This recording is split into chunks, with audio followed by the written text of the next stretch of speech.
Hello मेरे प्यारे प्यारे लिसनर्स, आप सबका स्वागत है मेरे YouTube channel my imaginary world में। मैं आपकी प्यारी और नन्ही सी ऑथर मैजिकल गर्ल हूँ। आप लोगों को मेरी स्टोरी पसंद आए तो please like comment and subscribe जरूर करिएगा। चलिए हम चलते हैं आज की स्टोरी में। कोलकाता, रात का वक्त। एक अंधेरे कमरे में सब जगह खून के छींटे ही छींटे पड़े हुए थे। फर्श में हर जगह खून ही खून फैला था और दीवार में भी खून के छींटे थे। वहां लगे सफेद पर्दों में खून ही खून लगा था, जो सफेद से अब लाल हो गए थे। वही फर्श में दो लाशें पड़ी थी, जिनके ऊपर सफेद चादर डाली हुई थी और उससे भी खून दिख रहा था। वही बेड में तीन लोग आपस में एक दूसरे की बाहों में खोए हुए थे। वही दो लड़की जिन्होंने बहुत ही छोटी ड्रेस पहनी थी, जिनका पहनना और न पहनना बराबर था। उनकी बॉडी का हर एक हिस्सा दिख रहा था। वही एक लड़का बेड के बीच में आराम से बैठा हुआ था। उन लड़कियों में से एक लड़की उस लड़के की बॉडी में बहुत ही सेडिक्टिव अंदाज में अपनी उंगली चलाने लगती है। वह अपनी उंगली उस लड़के की गर्दन से लेकर उसके नीचे चेस्ट तक लेकर आती है और वही उसके चेस्ट में किस करने लगती है। वह उसको किस करे जा रही थी। वही वह लड़का उस लड़की के हर एक टच को अच्छे से महसूस कर रहा था। उसे उसे लड़की का हर एक टच बखूबी महसूस हो रहा था। वह लड़की उसकी चेस्ट में किस कर रही थी। वही दूसरी लड़की उस लड़के के पीछे से उसके कंधे में अपनी एक टांग रख देती है और उसके पीछे से ही उसके ऊपर झुककर उसके गालों में किस करने लगती है और उसके पीठ में किस करने लगती है। वह लड़का बस एक महाराज की तरह बैठा उन दोनों की किस्सों का एंजॉय ले रहा था। वह दोनों लड़कियां उसके बदन एक हर एक हिस्से में किस करे जा रही थी।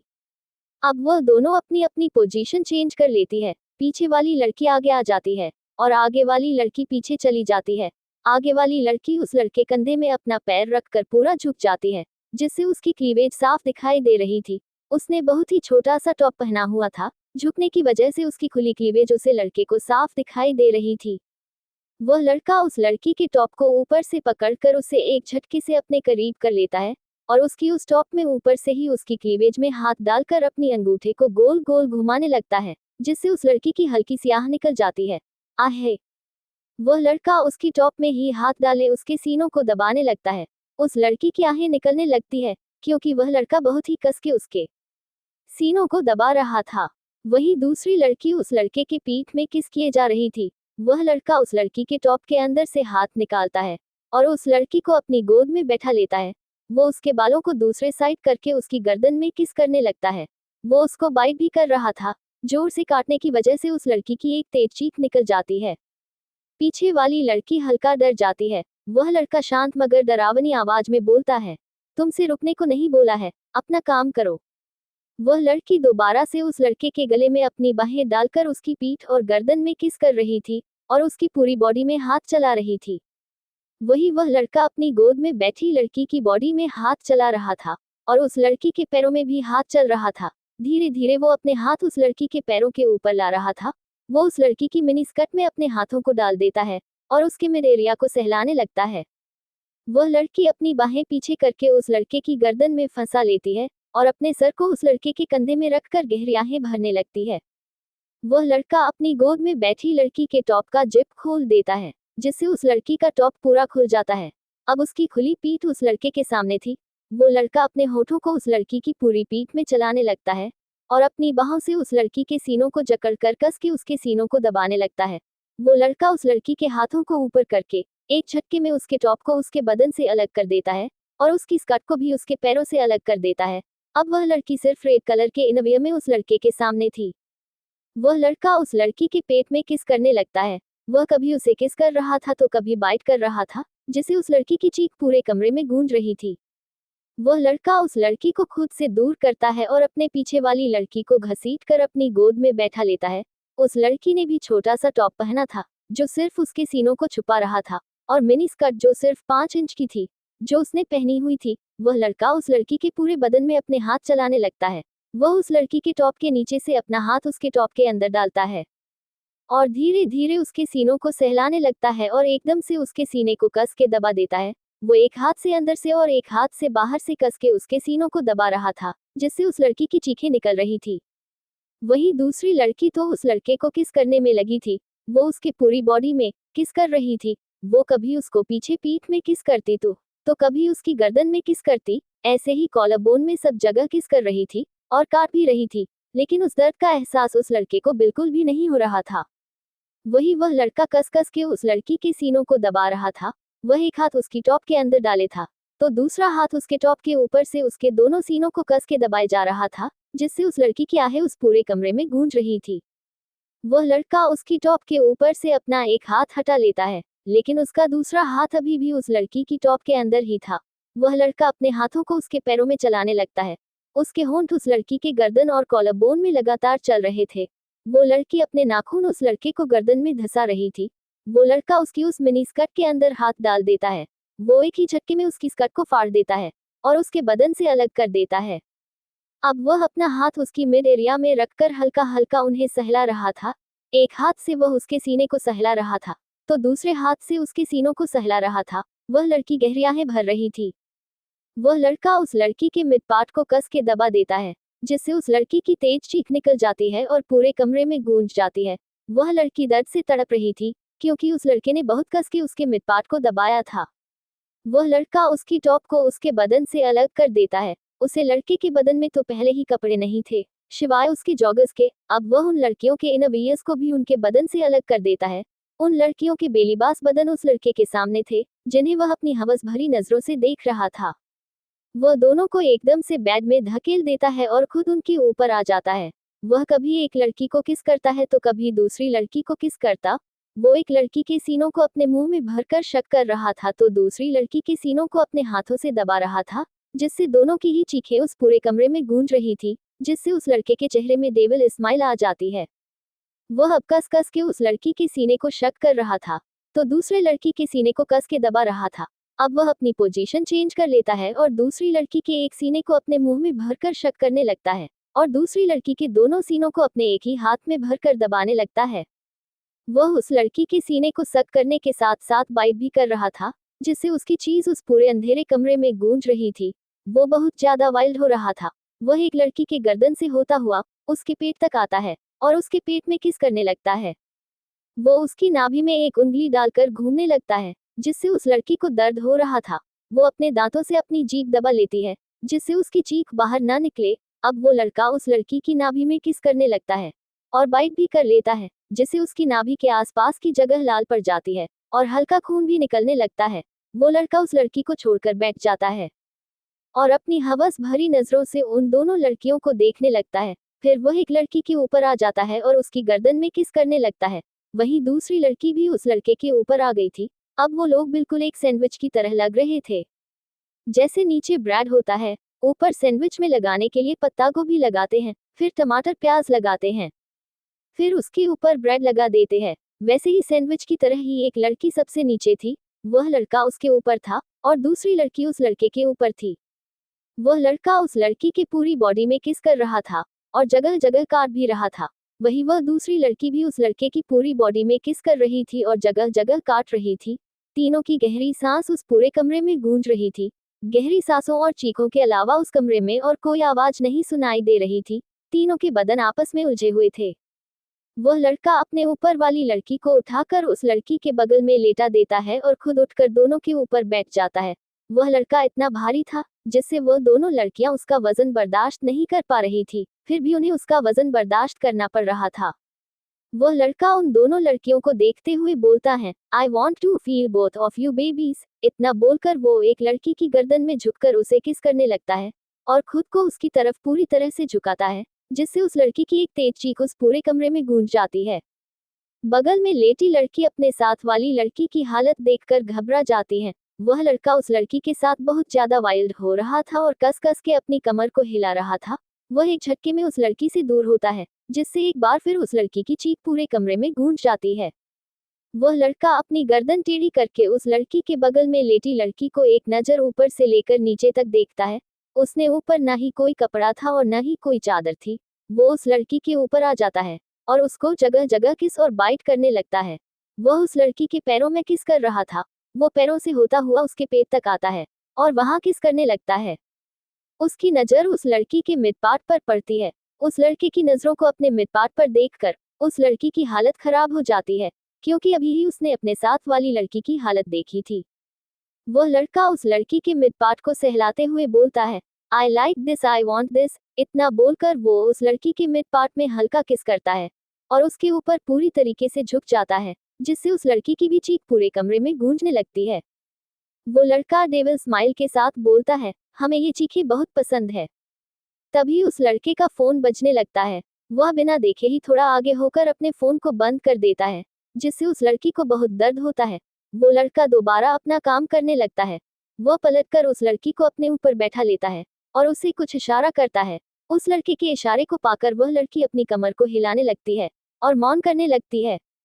उस लड़के की नजर उस लड़की के बार बार जोर जोर से हिलते हुए सीनों पर जा रही थी। वह लड़का एक झटके में उस लड़की को पलट देता है। वह लड़की एक नजर अपनी बगल वाली लड़की को देखती है, जिसकी हालत बहुत ज्यादा खराब थी। वह लड़का एक बार फिर उस लड़की के एक सीने को अपने मुंह में भर लेता है और सक करने लगता है। वो उसके दूसरे सीने को अपने हाथ में लेकर दबाने लगता है। वह लगातार सक करे जा रहा था और बाइट कर रहा था, जिससे उस लड़की की चीखें उस कमरे में गूंज रही थी। दोनों ही पसीने से लथपथ थे, फिर भी वह लड़का उस लड़की के साथ अपनी मर्जियां किए जा रहा था। उससे लड़की के सीने पूरे लाल हो चुके थे और उसकी पूरी बॉडी में लाल निशान पड़ गए थे और कहीं कहीं से खून भी निकल रहा था। उस लड़की में अब बिल्कुल भी हिम्मत नहीं थी उस लड़के को झेलने की। वह लड़की हकलाते हुए बोलती है, बमू झसे नहीं हो गा। वह लड़का मुस्कुराते हुए बोलता है, अरे बेबी अभी तो मैं फॉर्म में आया हूँ और तुम इतनी जल्दी बस बोल रही हो। फिर वह बगल वाली लड़की को देखते हुए बोलता है, बेबी एक राउंड और। ये सुनकर उस लड़की की आंखें बड़ी हो जाती हैं। उस लड़की में तो ऐसा लग रहा था जान ही नहीं है, उस लड़के ने उसकी सारी जान खींच ली हो। तभी उस लड़के का फोन बजने लगता है। वह गुस्से में बोलता है, अबे इतनी रात के किसकी शामत आ गई है जो हमारी एक्सरसाइज में दखल दे रहा है। वहीं दूसरी तरफ एक बड़ी सी सफेद कलर की हवेली में, जहां चारों तरफ शांति छाई हुई थी, वहां दूर दूर तक कोई भी नहीं देख रहा था। वो सफेद कलर की हवेली दिखने में बहुत ज्यादा खूबसूरत थी। उसी हवेली के टेरेस पर एक लड़का खड़ा हुआ था और किसी को बार बार फोन लगा रहा था। वही उस टेरेस के चारों तरफ अलग अलग तरीके के फूल ही फूल लगे हुए थे। रोज के, मैरीगोल्ड के, डेजी और लिली के लगे हुए थे और कुछ पॉट्स में लगे हुए थे। जैस्मिन और सनफ्लावर के फूल बास्केट में लगे थे। वही एक जगह बड़ा सा झूला लगा हुआ था, जिसके ऊपर और अगल बगल रोज, पैंटुइस और डेजी के फूल लगे थे और वही सामने स्विमिंग पूल बना था। आज तेज हवाएं चल रही थी, जिससे उस लड़के की सिल्वर बाल हवा में लहरा रहे थे और उसके माथे में आ रहे थे। उस लड़के ने व्हाइट शर्ट पहनी हुई थी। उस लड़के का हुलिया बिगड़ा हुआ था, उसके सिल्वर बाल पूरे तरीके से बिखरे थे और उसकी आंखों में आ रहे थे। उसकी शर्ट पैंट से बाहर थी और बाजुएं भी खुली हुई थी। उसमें बटन नहीं लगे थे। उसकी शर्ट तेज हवाओं की वजह से उड़ रही थी, जिससे उसके 8 पैकेट्स दिख रहे थे। उसे लड़के की शर्ट के ऊपर के बटन खुले हुए थे, जिससे उसका खुला सीना भी साफ दिख रहा था। वो किसी को फोन लगता है, लेकिन इस बार भी फोन नहीं उठाया जाता। तभी उसे किसी के कदमों की आहट सुनाई देती है, जो उसकी तरफ आती तेज होती जा रही थी। एक लड़का टेरेस में खड़े होकर किसी को फोन लगा रहा था। वहां बहुत तेज तेज हवाएं चल रही थी। तभी उस लड़के के कानों में किसी के कदमों की आवाज पड़ती है। 2 लोग एक लड़की को टांगे हुए ला रहे थे। उन दोनों आदमियों ने ब्लैक कलर की बॉडीगार्ड जैसी यूनिफॉर्म पहनी थी। दिखने में वो किसी के बॉडीगार्ड लग रहे थे, शायद इस आदमी के थे जो वहां टेरेस पर खड़ा था। उन्होंने एक लड़की को टांगा हुआ था, जिसने ग्रीन कलर का ऑफ शोल्डर गाउन पहना हुआ था, जिसमें लेफ्ट लेग में काफी ऊपर तक कट लगा हुआ था और उसके पेट साइड भी एक स्क्वायर टाइप का कट लगा था, जिससे उसकी गोरी स्किन साफ दिखाई दे रही थी। उस लड़की ने अपने गले में डायमंड का बिल्कुल पतला सा नेकलेस पहना हुआ था और उसने अपने बालों को खुला हुआ रखा था, जिसकी कुछ लतें आगे को उसने रखी हुई थी। लेकिन गार्ड्स के ऐसे टांगने की वजह से उस लड़की का हुलिया थोड़ा बिगड़ गया था। वो लड़की खुद एल को छुड़ाने के लिए चिल्ला रही थी, लेकिन वह दोनों आदमी उसे नहीं छोड़ रहे थे। वह दोनों आदमी उस लड़की को टांगे उस लड़के के पीछे खड़े हो जाते हैं। उन दोनों आदमियों में से एक आदमी बोलता है, बॉस हम उसे ले आए। वह लड़का बार बार किसी को फोन लगा रहा था और उसके एक हाथ में चाकू था, जिसे वह बहुत ही अजीब तरीके से घुमा रहा था। वो उस चाकू को अजीब तरीके से घुमाते हुए चाकू से उन लोगों को आगे आने का इशारा करता है। वह दोनों आदमी उस लड़की को टंगे हुए आगे ले आते हैं। वह लड़का बिना पीछे मुड़े एक ही झटके में उस लड़की की आंखों में और मुंह में वार कर देता है, जिससे उस लड़की की एक तेज चीख निकल जाती है, जो वहां की पूरे टेरेस में गूंज जाती है। उसकी गूंज हवा की फिजाओं में भी गूंजती है। उस लड़की की आंखों से बहुत ज्यादा खून निकल रहा था और उसके मुंह से भी खून निकल रहा था। वह लड़का एक बार फिर किसी को फोन लगाता है। इस बार दूसरी तरफ से फोन उठा लिया जाता है। वह लड़का बिना पीछे मुड़े एक ही झटके में उस लड़की की गर्दन के आर पार चाकू घुसेड़ देता है, जिससे उस लड़की की चीख बंद हो जाती है। वो वहीं पर दम तोड़ देती हैं। फोन की दूसरी तरफ से एक लड़का खुश होते हुए बोलता है, अरे भाई आप हैं, जब ही हम कहें कि किसकी शामत आ गई जो आधी रात को हमारी एक्सरसाइज में दखल दे रहा है, घर आ जाए। वह लड़का 2 ही लफ्ज में अपनी बात खत्म करता है और फोन कट कर देता है। वह लड़का पीछे मुड़ता है तो देखता है, वहां सब कुछ साफ था। न ही वहां कोई लाश थी और न ही वहां कोई खून पड़ा हुआ था। फर्श में पूरी तरीके से साफ हो गया था, जैसे यहाँ कभी किसी को मारा ही नहीं गया हो और वहां कोई भी नहीं था। वह लड़का सीधे जाकर वहां लगे झूले में बैठ जाता है और एकदम तारों से भरे आसमान को देखने लगता है।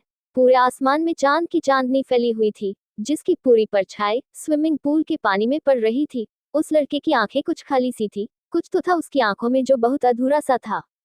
गोविंदपुर गांव, सुबह के 4 बजे। एक तालाब जो कि सफेद कमल से भरा हुआ था। उस तालाब में सब जगह सफेद कमल लगे हुए थे। तालाब का पानी बहुत ज्यादा शांत और ठंडा था, जिसमें आसमान में चमकते तारों की परछाई दिख रही थी। कमल के फूल पूरी तरह से खिल गए थे, जिसमें सुंदर सफेद पत्तियां थी, जो उस तालाब में बहुत ही ज्यादा खूबसूरत लग रही थी और उस तालाब की खूबसूरती को और ज्यादा बढ़ा रही थी। तालाब के किनारे हरियाली से भरे हुए थे। पानी में कुछ लहरें उठ रही थी, जो हल्की चलती हवा का संदेश दे रही थी। आसमान हल्का गहरा नीला था, जिसमें बहुत सारे सितारे चमक रहे थे, जो उसे अंधेरे के खिलाफ चमक कर उस तालाब में रोशनी डाल रहे थे। चांद की चांदनी अब पतली चंद्रमा बन गई है, जो उस आसमान में हल्की रोशनी डाल रहा है और उस तालाब में भी हल्की हल्की रोशनी डाल रहा है। एक लड़की तालाब से बाहर निकलती है, जिसके बाल आगे थे, जिससे उसका चेहरा नहीं दिख रहा था। वह लड़की अपने दोनों हाथों से अपने बालों को पीछे करती है। उसने सफेद रंग की साड़ी पहनी हुई थी, जो पानी में काफी देर रहने की वजह से पूरी उसके बदन में चिपक गई थी। उसके काले घने घुंघराले बाल थे जो उसकी कमर तक आ रहे थे। आसमान बिल्कुल साफ हो गया था। वह लड़की बहुत ज्यादा खूबसूरत लग रही थी। उसके पतले होंठ, पतले नाक, जिसमें एक नग रखा हुआ था, क्रिस्टल ब्लू आईज, घनी पलके, जो पानी में भीगने से और ज्यादा घनी दिख रही थी। वो बहुत ही ज्यादा खूबसूरत लग रही थी। वह लड़की थोड़ा झुककर वहां से कुछ कमल को अपने हाथों में ले लेती है और कमल की उस महकती खुशबू को सूंघने लगती है। वह लड़की धीरे धीरे चलकर उस तालाब से बाहर निकलती है। उसे जगह पर छम छम की आवाज हो रही थी, क्योंकि उस लड़की ने अपने पैरों में पतली पायल पहनी हुई थी। एक हवा का झोंका उस लड़की को छूकर निकलता है, जिससे वह हल्की सी हट जाती है। हल्की हल्की हवाएं चल रही थी, जिससे वहां लगे ऊंचे ऊंचे पेड़ हिल रहे थे, जैसे वह किसी मधुर संगीत पर नाच रहे हो। उस लड़की के कानों में पहनी बालियां ऐसे हिल रही थी, जैसे वह कोई नया संगीत बजा रही हो या गा रही हो। वह लड़की धीरे धीरे चल रही थी, जिससे वहां की हवाओं में छन छन की आवाज गूंज रही थी। उसकी बदन से पानी टपक रहा था, जो उगते स्वराज की हल्की रोशनी में किसी हीरे की तरह लग रहा था। आसमान में हल्के हल्के सफेद बादल छाए हुए थे, जो बहुत ही ज्यादा खूबसूरत लग रहे थे। ऐसा लग रहा था जैसे वो बादल उस लड़की का स्वागत कर रहे हों। उस आसमान और उस तालाब के बीच में वह खूबसूरत लड़की ऐसे चल रही थी, जैसे कोई अप्सरा चल रही हो। सच में दिखने में वो माँ दुर्गा जैसी खूबसूरत लग रही थी।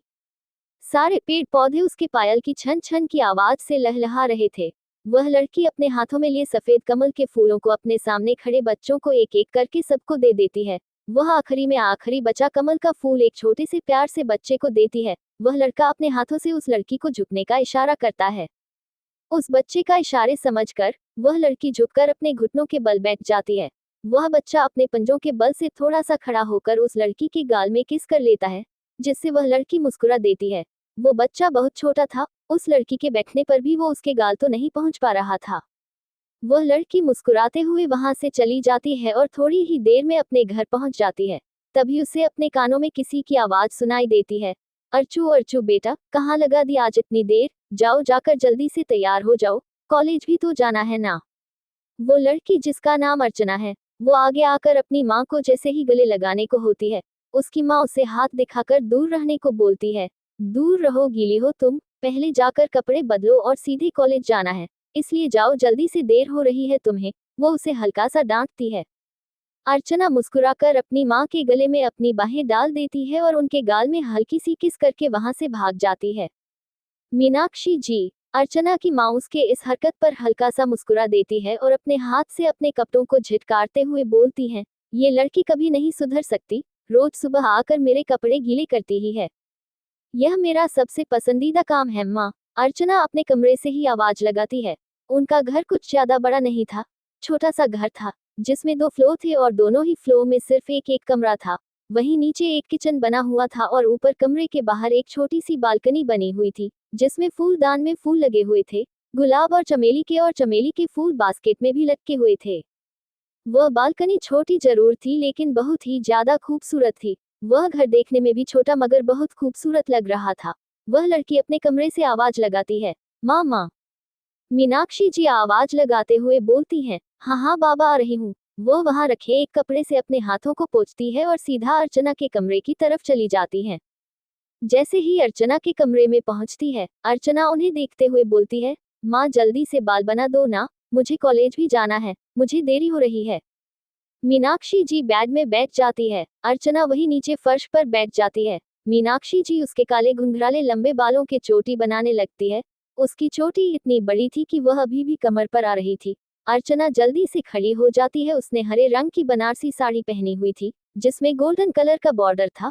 वह उस साड़ी में बहुत ही ज्यादा खूबसूरत लग रही थी। उसने अपने माथे में लाल कलर की बड़ी सी बिंदी लगाई हुई थी और कानों में गोल हुप्स डाले हुए थे, जो बार बार लहरा कर उसके गालों को चूम रहे थे। उसने अपने बालों में मोगरे के फूल लगाए हुए थे, जिसकी खुशबू उस पूरे कमरे में महक रही थी। वह जल्दी से अपना बैग उठाती है और बाहर जाते हुए बोलती है, माँ मैं कॉलेज जा रही हूँ। इतना बोलकर वो जल्दी से वहां से चली जाती है।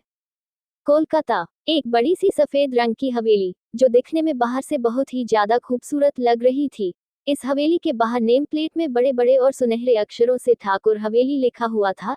इसमें लाइट भी जल रही थी, जो उस नेम प्लेट को और ज्यादा अट्रैक्टिव बना रहा था। उस सफेद मार्बल्स में उस नेम प्लेट में गोल्डन जलती लाइट बहुत ज्यादा खूबसूरत और अट्रैक्टिव लग रही थी। उसे हवेली के अंदर एक आदमी सोफे में बैठा, अपने पैरों में लैपटॉप रखा, अपने हाथों को लगातार उस लैपटॉप में किसी रोबोट की तरह चलाया जा रहा था। वो हर एक मिनट में अपने पास रखी कॉफी का सिप ले रहा था। तभी वहां पर एक नौकर आ जाता है और सर झुकाकर खड़ा हो जाता है। वो अपने मालिक के इशारे का इंतजार कर रहा था। वह आदमी बिना उस नौकर को देखे बोलने का इशारा करता है। वो नौकर इसी इशारे का तो इंतजार कर रहा था। वह नौकर जल्दी से बोलता है, ठाकुर साहब गांव से कुछ लोग आए हैं, जो आपसे मिलना चाहते हैं। गांव से कुछ लोग आए हैं, ये सुनकर वह आदमी अपना लैपटॉप वही कॉफी टेबल पर रख देता है और बिना कुछ कहे सीधा बाहर जाने लगता है। वह नौकर भी उस आदमी के पीछे पीछे बाहर जा रहा था।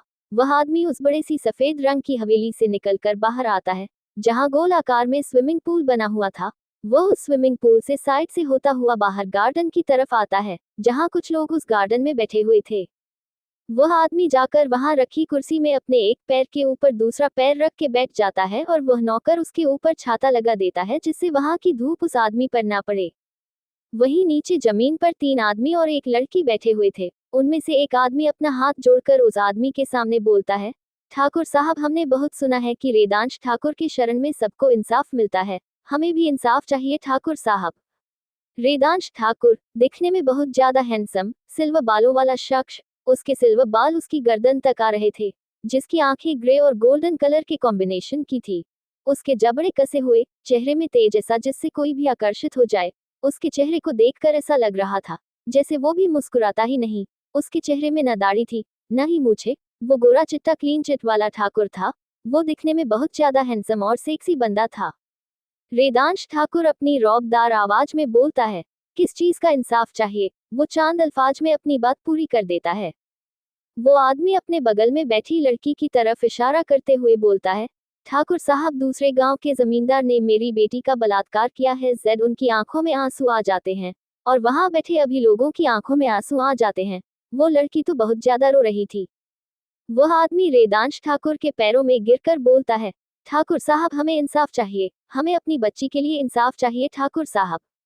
एक नौकर उस आदमी को रेदांश के पैरों से उठाकर दूर करता है। वह आदमी फिर रोते हुए बोलता है, ठाकुर साहब हमें इंसाफ चाहिए, आप देख रहे हैं हमारी बच्ची अब कुछ बोल भी नहीं रही है, इतना सदमे में आ गई है। रेदांश अपनी रौबदार आवाज में बोलता है, आपकी बेटी को इंसाफ मिलेगा, जरूर मिलेगा, हम दिलाएंगे आपकी बेटी को इंसाफ। इतना बोलना वह खड़ा हो जाता है और सीधा हवेली के अंदर चला जाता है। सोनपुर गांव। एक मर्सिडीज एक बड़ी सी हवेली के बाहर आके रुकती है। उस गाड़ी से एक शख्स बाहर निकलता है, जिसने ग्रे पैंट और व्हाइट शर्ट पहनी हुई थी। आंखों में शेड्स चढ़ाए हुए थे, जबड़े बिल्कुल कसे हुए, चेहरे पर एक भी इमोशंस नहीं, जेल से सेट किए हुए काले बाल, हाथ में महंगी वॉच पहने था। वो चलने में बिल्कुल एक मॉडल की तरह लग रहा था। वह बहुत ही ज्यादा हैंडसम लग रहा था। वह लड़का अपने सामने बनी हवेली को अपने शैड्स को नीचे करके देखता है। वह ब्राउन कलर की हवेली जो बाहर से दिखने में बहुत खूबसूरत थी, लेकिन उसके अंदर का मंजर इतना खूबसूरत नहीं था। वह लड़का सीधे उस हवेली के अंदर चला जाता है। उस हवेली के अंदर लिविंग रूम के सोफे में एक आदमी अपने पैर के ऊपर दूसरा पैर चढ़ाए बैठा था। उसने सफेद कुर्ता और धोती पहनी हुई थी और अपने कंधे में सफेद गमछा डाला हुआ था। उसके चेहरे में आईब्रो के ऊपर एक बड़ा सा कट लगा हुआ था और वही उसके लेफ्ट गाल में भी एक छोटा सा कट लगा था, जिससे वह थोड़ा डरावना लग रहा था। वहीं फर्श पर एक आदमी घुटनों के बल बैठा था, जिसके माथे से मुंह से खून निकल रहा था। वह आदमी बिल्कुल अधमरी हालत में था। वह लड़का उन सबको इग्नोर करके सीधा उस सोफे में बैठे आदमी के सामने खड़ा हो जाता है और उससे बोलता है, मिस्टर अर्नब दास गुप्ता, आपने जो बगल वाले गांव की जमीन पर कब्जा किया है वह हमारे सर की है। आपने जो वहां पर अपने लट्ठे बल्ले गाड़े हुए हैं उन्हें वहां से अलग कर ले, और आपने दूसरे गांव की जमीन में कब्जा करा है। आप जल्द से जल्द अपने लट्ठे बल्ले वहां से अलग कर ले। अर्नब दास गुप्ता एकदम से खड़ा हो जाता है और अपना हाथ आगे करता है, जिसमें उसका एक आदमी उसके हाथ में बड़ी वाली बंदूक रख देता है। अर्नब दास गुप्ता अपने सामने खड़े लड़के के सीधे माथे पर उस बड़ी सी बंदूक को रख देते हैं। उसे लड़के को बहुत तेज गुस्सा आ रहा था। अर्नब दास गुप्ता की इस हरकत पर गुस्से में उसकी मुठ्ठियां कस के बंद हो गई थी। एक तो उसने आज तक किसी से भी इतनी प्यार से कुछ भी नहीं बोला था। उसने आज पहली बार किसी से प्यार से बात की और वो उसके ऊपर ही गुण तान रहा है। अर्नब दास गुप्ता गुस्से में बोलते हैं, ओए बबुआ, नाम का है तुहार? तभी अर्नब दास गुप्ता के बगल में खड़ा आदमी अर्नब दास गुप्ता से बोलता है, गुप्ता साहब, यह उसे ठाकुर का असिस्टेंट मतलब चमचा है, इसका अनिरुद्ध नाम है। अर्नब दास गुप्ता जोर जोर से हंसने लगते हैं। वही उसके आदमी भी उसके साथ जोर जोर से हंसने लगते हैं। अनिरुद्ध ने अपने हाथों की मुट्ठी कस के बनाई हुई थी। गुस्सा उसके चेहरे में साफ झलक रहा था। गुस्से से उसके चेहरे की नसें दिखने लगी थी। अर्नब दास गुप्ता अनिरुद्ध को देखते हुए बोलते हैं, अनिरुद्ध बबुआ, तुम ना हम झमेले में ना पड़ो तो अच्छा होगा। तुम अभी बच्चे हो और बच्चों को बड़ों के मामले में नहीं पड़ना चाहिए। और वह जमीन मेरी है, मैं उस जमीन का मालिक हूँ। ठाकुर से जाकर कह देना वह जमीन मेरी है और वह गांव भी मेरा है, जो उसने जबरदस्ती हमसे छीन लिया। हम आधार से एक बल्ली क्या एक पत्ता भी नहीं हटाएंगे। अनिरुद्ध गुस्से में उस आदमी को देखता है और उसे गुस्से में घूरता हुआ कहां से चला जाता है। एक तो वो अकेला था, उसके साथ उसके बॉडीगार्ड्स नहीं थे, लेकिन वो अकेला ही इन 20 लोगों के लिए काफी था। उसे इस वक्त कुछ करना ठीक नहीं लगा, इसलिए वो चुपचाप वहां से चला जाता है। उसे बहुत तेज गुस्सा आ रहा था, लेकिन वह शांत स्वभाव वाला था। वो अपना गुस्सा भी सही वक्त पर निकलता था। वह चुप रहकर अपनी चुप्पी से ही लोगों को मौत के घाट उतार देता था। वह उस हवेली के बाहर निकल आता है। वह अपनी गाड़ी में बैठ जाता है और किसी को फोन लगने लगता है। वह बार बार फोन लगा रहा था, दुआरी तरफ से फोन नहीं उठाया जा रहा था। बहुत देर फोन लगाने के बाद फोन उठा लिया जाता है। एक कमरा जो अंधेरे से भरा हुआ था, उस कमरे में एक आदमी कुर्सी में बैठा हुआ था, जो आगे पीछे हिल रही थी। वो सिगार के लंबे कश ले रहा था और उसका धुआं हवा में छोड़ रहा था। उस कमरे में लाल रंग की लाइट जल रही थी, जो भूत जैसी वाइब दे रही थी। वह कमरा बहुत ही ज्यादा डरावना लग रहा था। उस कमरे में सिर्फ लाल लाइट और मोमबत्तियां जल रही थी। उसे आदमी का फोन बजता है। वह फोन उठा लेता है। दूसरी तरफ से एक आदमी कुछ बोलता है, जिसे सुनकर वह आदमी बोलता है, आई एम कमिंग। वो 3 शब्द में अपनी बात पूरी कर देता है और फोन कट कर देता है। वह अभी भी शिगार के लंबे कश ले रहा था और उस बंद कमरे की हवा में छोड़ रहा था। वह कमरा बिल्कुल खाली था, शिवाय एक बड़े से शीशे के। उस बड़े से शीशे के अलावा वहां कुछ भी नहीं लगा था। वह कमरा बहुत ही ज्यादा डरावना लग रहा था। गोविंदपुर गांव, रात का वक्त। अर्चना अपने कमरे में बैठकर पढ़ रही थी। तभी वहां पर लाइट चली जाती है। वह गुस्से में बोलती है, अभी ही लाइट को जाना था। एक तो ये लाइट भी ना जब देखो गोल हो जाती है। इस बार राजा साहब आएंगे न तो उनसे ये लाइट की समस्या जरूर बताऊंगी। फिर खुद से ही बोलती है, अब मुझे इस लालटेन में पढ़ना पड़ेगा। वो अपनी बुक लेकर वहां रखी लालटेन को जलाकर उसके पास बैठ जाती है और उसमें पढ़ने लगती है। तभी उस कमरे का दरवाजा खोलकर मीनाक्षी जी अंदर आती हैं और अर्चना से बोलती हैं, अर्चू बेटा, सो जाओ, कल गांव में मेला भी लग रहा है और तुम्हें पता है ना, तुम्हारा वहां जाना बहुत ज्यादा जरूरी है। चलो जल्दी से सो जाओ। अर्चना अपनी माँ को देखते हुए बोलती है, हाँ हाँ माँ, मुझे पता है मेरा वहां जाना कितना ज्यादा जरूरी है। आप चिंता मत करिए, मैं थोड़ी देर में सो जाऊंगी। बस थोड़ा सा रह गया है, उसे पढ़ लूं, फिर पक्का सो जाऊंगी। मीनाक्षी जी बोलती है, नहीं अब तुम्हें नहीं पढ़ना, लाइट भी चली गई है, चलो चुपचाप से सो जाओ, चलो। वो अर्चना पर हल्का सा चिल्लाते हुए बोलती है। अर्चना अपनी किताबें बंद करके वहीं रखे अपने बैग के ऊपर रख देती है और जाकर बिस्तर में लेट जाती है। अर्चना को सोता देखकर मीनाक्षी जी उस कमरे से बाहर चली जाती है। अर्चना को नींद नहीं आ रही थी, वह बस इधर उधर करवटें बदल रही थी। उसे बहुत ज्यादा बेचैनी हो रही थी, जैसे उसे आगे कुछ गलत होने का अंदाजा हो रहा हो, कुछ कल गलत होने वाला हो। वह उठकर बैठ जाती है। वह खुद से ही बोलती है, यह मुझे इतनी बेचैनी क्यों हो रही है, मुझे ऐसा क्यों लग रहा है, कुछ गलत होने वाला है। वो फिर ऊपर देखते हुए बोलती हैं, हे दुर्गा माँ, अपने भक्तों पर अपनी कृपा बनाए रखना, पता नहीं मुझे इतनी बेचैनी क्यों हो रही है। दुर्गा माँ मुझे कुछ भी समझ में नहीं आ रहा, ऐसा लग रहा जैसे कुछ गलत होने वाला है। वह ऊपर देखते हुए बोलती है और फिर बिस्तर में लेट जाती है। थोड़ी ही देर में उसे नींद आ जाती है और वह सो जाती है। सुबह का वक्त, अर्चना बिस्तर में आराम से सो रही थी। बालकनी से सूरज की किरणें पर्दे को चांटी हुई उसके चेहरे पर पड़ रही थी, जिससे वह परेशान हो जाती है और अपना चेहरा दूसरी तरफ कर लेती है और अपने चेहरे पर तकिया से ढक लेती है, जिससे धूप की किरणें उस पर ना पड़े और उसकी नींद को खराब न करे। लेकिन जैसे आज तो सूरज की किरणें जैसे उसे सोने ही नहीं देना चाहती थी, वह धीरे धीरे करके उसके पूरे कमरे में फैल जाती है। तभी अर्चना को अपने कानों में अपनी माँ की आवाज सुनाई देती, अर्चू बेटा उठ जाओ जल्दी से, आज बहुत सारा काम है और आज तुम्हें बहुत देर तक बैठना भी है, चलो जल्दी से उठ जाओ। अर्चना नींद में ही बोलती है, हाँ माँ उठ रही हूँ, बस थोड़ी देर और सोने दो। वो और सोना चाहती थी, लेकिन जैसे आज सूरज की किरणें उसकी दुश्मन बन गई थी, वो उसे सोने ही नहीं देना चाहती थी। वो गुस्से में उठकर बैठ जाती है और सूरज की तरफ देखते हुए बोलती है, हे सूर्य देवता, आपको हमारी नींद से क्या दिक्कत है, हम थोड़ी देर और सोना चाहते थे, लेकिन आपको तो जैसे हमारी नींद से आज दिक्कत हो गई है। इतना बोलकर वो सीधा बाथरूम में चली जाती है। गोविंदपुर गांव, दोपहर का वक्त। गांव के मैदान में आज बहुत बड़ा मेला लगा था। यह मेला हर साल गोविंदपुर गांव में लगता था, जिसमें दुर्गा माँ की बहुत बड़ी पूजा होती थी। उस मेले में बहुत सारे झूले लगे हुए थे और बहुत सारी दुकानें लगी हुई थी। वही मंदिर में आज की पूजा की तैयारी हो रही थी। पंडित जी पूजा की तैयारी करने में लगे थे। वही मंदिर के अंदर अर्चना बैठी थी, जिसने देवी माँ का रूप धारण किया हुआ था और उनके जैसे श्रृंगार किया था। उसने लाल रंग की गोल्डन बॉर्डर वाली साड़ी पहनी हुई थी। उस साड़ी के बीच बीच में भी गोल्डन कलर की डिजाइन बनी थी। हाथों में सोने के मोटे मोटे कड़े पहने थे, गले में बहुत सारे जेवर पहने थे। सर पर उसने दुर्गा माँ जैसा वैजंती मुकुट लगाया हुआ था, जिसे बहुत ही खूबसूरती से बनाया गया था, जो पूरा सोने से बना हुआ था। इसमें चंद्रमा और शेर के सर जैसा पवित्र चिन्ह बना था। उसके हाथों और पैरों में आलता लगा था। उसने कमर में भी सोने का कमरबंद बंधा हुआ था। उसने एक हाथ में त्रिशूल पकड़ा हुआ था और दूसरे हाथ में सफेद कमल का फूल पकड़ा था और उसकी गोद में भी बहुत सारे कमल रखे हुए थे। उसने मेकअप भी बिल्कुल दुर्गा माता जैसा किया था। उसने डार्क रेड लिपस्टिक लगाई हुई थी और माथे के बीच में एक बड़ी सी लाल रंग की बिंदी लगाई हुई थी। आज वह अर्चना लग ही नहीं रही थी, वह बिल्कुल अलग लग रही थी, जैसे खुद देवी माँ उसके अंदर प्रकट हो गई हो। तभी वहां पर बहुत सारी गाड़ियां आकर रुकती हैं। उस गाड़ी से रेदांश बाहर निकलता है, जिसके सिल्वर बाल उसके माथे को चूम रहे थे। उसने आंखों में शेड्स चढ़ाया हुआ था, जिससे उसकी ग्रे और गोल्डन कॉम्बिनेशन वाली आंखें नहीं दिख रही थी। उसने सफेद कुर्ता और लाल धोती पहनी हुई थी। उस सफेद कुर्ते के साइड में कट लगा था, जिसमें लाल रंग की पट्टी लगी हुई थी और ऊपर गोल्डन रंग के छोटी छोटी सी मोतियां लगी थी, जिसमें रेदांश बहुत ही ज्यादा हैंडसम लग रहा था। वह वहां रखी दुर्गा माँ की मूर्ति के सामने जाकर हाथ जोड़कर खड़ा हो जाता है। वही वहां खड़े पंडित जी रेदांश को देखते हुए बोलते हैं, राजा साहब आज आप यहाँ हमारी इतनी बड़ी पूजा में आए, बहुत बहुत शुक्रिया आपका राजा साहब।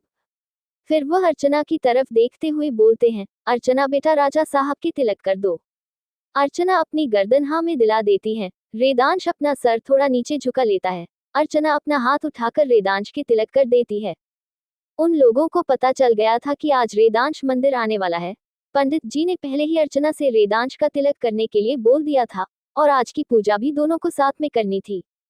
पंडित जी ने पूजा की सारी तैयारी कर ली थी। रेदांश और अर्चना दोनों साथ में पूजा की थाल को पकड़ लेते हैं और दुर्गा माँ के सामने खड़े होकर थाल को गोल गोल घुमाने लगते हैं। वह दोनों दुर्गा माँ की पूजा कर रहे थे। धीरे धीरे करके पूजा संपन्न हो जाती है।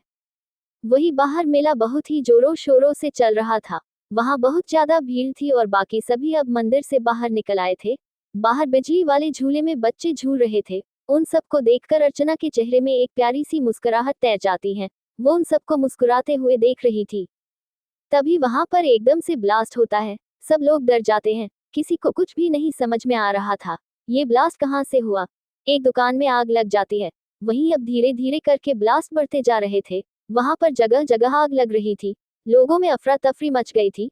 लोग इधर से उधर भाग रहे थे खुद की जान बचाने के लिए। वहीं ऊपर आसमान से गोले बरसाए जा रहे थे। जो बच्चे बिजली वाले झूले में बैठे हुए थे, ब्लास्ट की वजह से वो चीखने चिल्लाने लगे थे और रो रहे थे। झूला भी बीच में अटक गया था। अर्चना उन बच्चों को देखकर डर जाती है। उसे सबके लिए बहुत ज्यादा डर लग रहा था। एक गोला उस बिजली वाले झूले के पास गिरता है, जिससे झूले का बैलेंस बिगड़ जाता है और वह गिरने लगता है। उसी झूले में बहुत सारे बच्चे बैठे थे। अगर वह झूला गिरता तो सारे के सारे बच्चे मर जाते हैं। वह झूला बहुत जोर से हिल रहा था। वहीं दूर एक ट्रैक्टर खड़ा था। वेदांश की नजर उस ट्रैक्टर में पड़ती है। वो जल्दी से जाकर उस ट्रैक्टर में बैठ जाता है और उससे ट्रैक्टर को चालू कर देता है। वो स्पीड के साथ ट्रैक्टर आगे चला देता है। वही झूला भी नीचे गिरने को था। वह नीचे की तरफ झुक गया था। वेदांश जल्दी से झूले के पास उस ट्रैक्टर को खड़ा करके नीचे उतर आता है।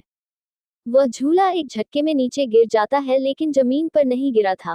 वो उस ट्रैक्टर में जाकर अटक गया था। बाकी सब लोग उन बच्चों को जल्दी से झूले से उतार लेते हैं। वेदांश के बॉडीगार्ड बिल्कुल अलर्ट हो जाते हैं। वहां सब जगह फैल जाते हैं। वहां सब जगह आग लगने की वजह से धुआं ही धुआं था। सब लोग दुर्गा माता से प्रार्थना कर रहे थे कि कुछ चमत्कार हो जाए। जहां अर्चना खड़ी थी वहां आसपास बहुत ज्यादा आग लगी थी। वो अपनी आंखें बंद करे शांति से खड़ी हुई थी। वेदांश उसे देखता है। उसके आसपास आग लगी हुई थी और कुछ आग की लपटें अर्चना के पास आ रही थी।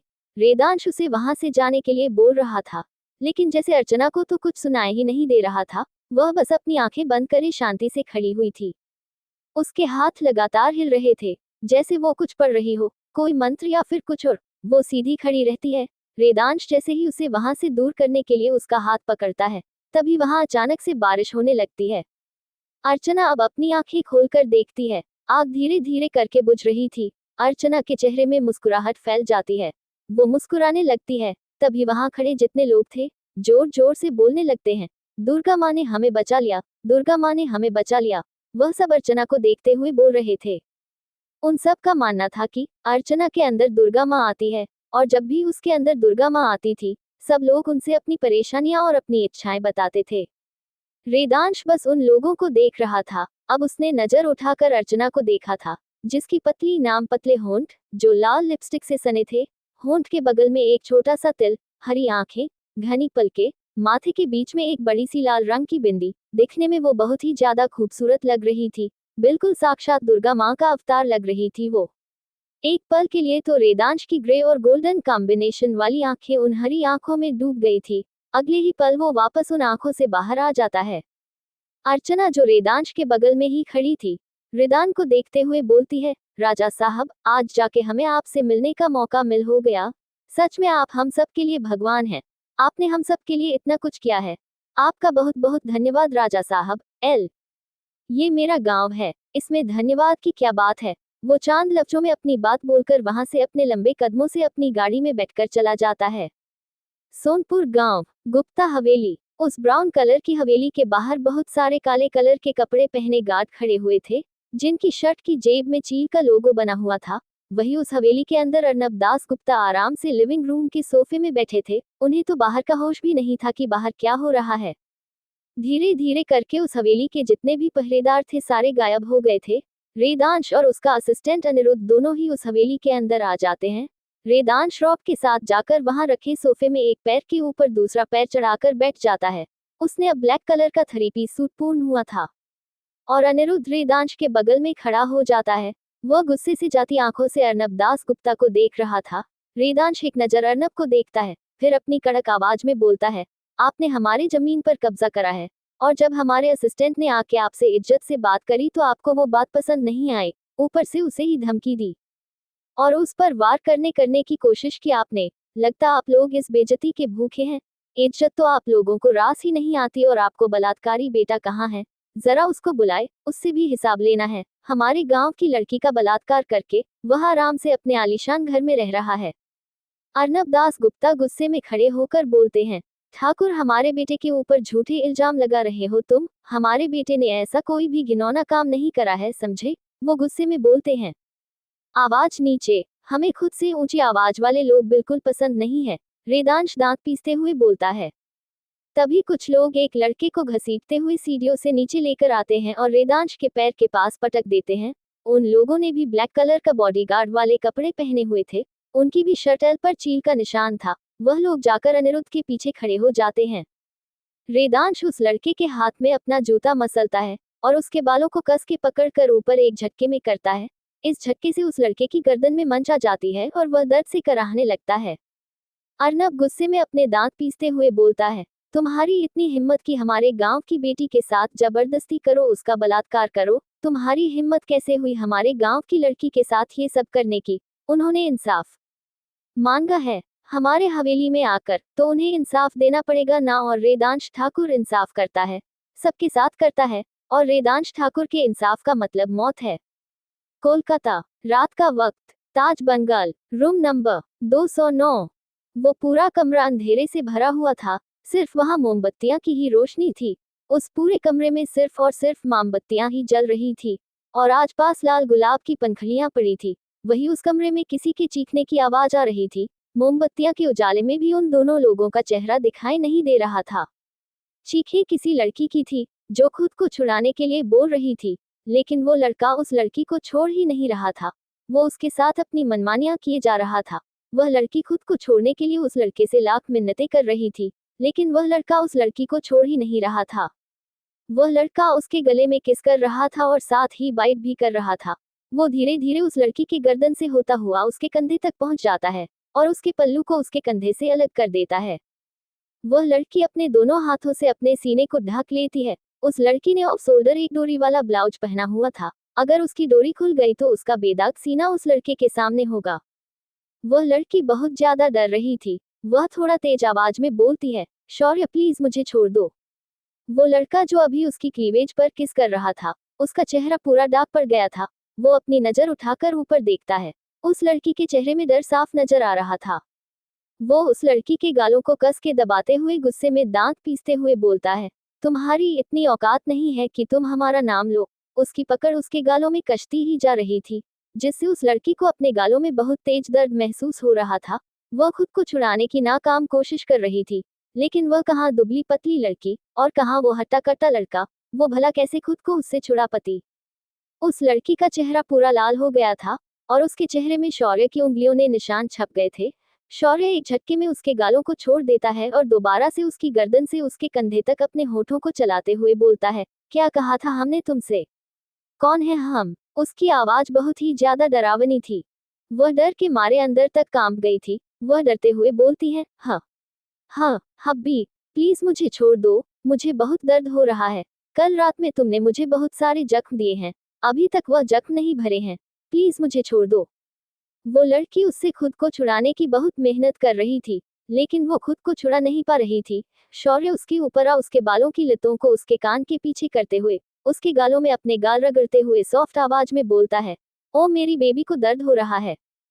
फिर एकदम से कड़क आवाज में उसकी गर्दन दबाते हुए बोलता है, ये जख्म जिंदगी भर तुम्हारे इस बेदाग बदन में रहेंगे, जिस बेदाग बदन को मैंने दाग दाग कर दिया है।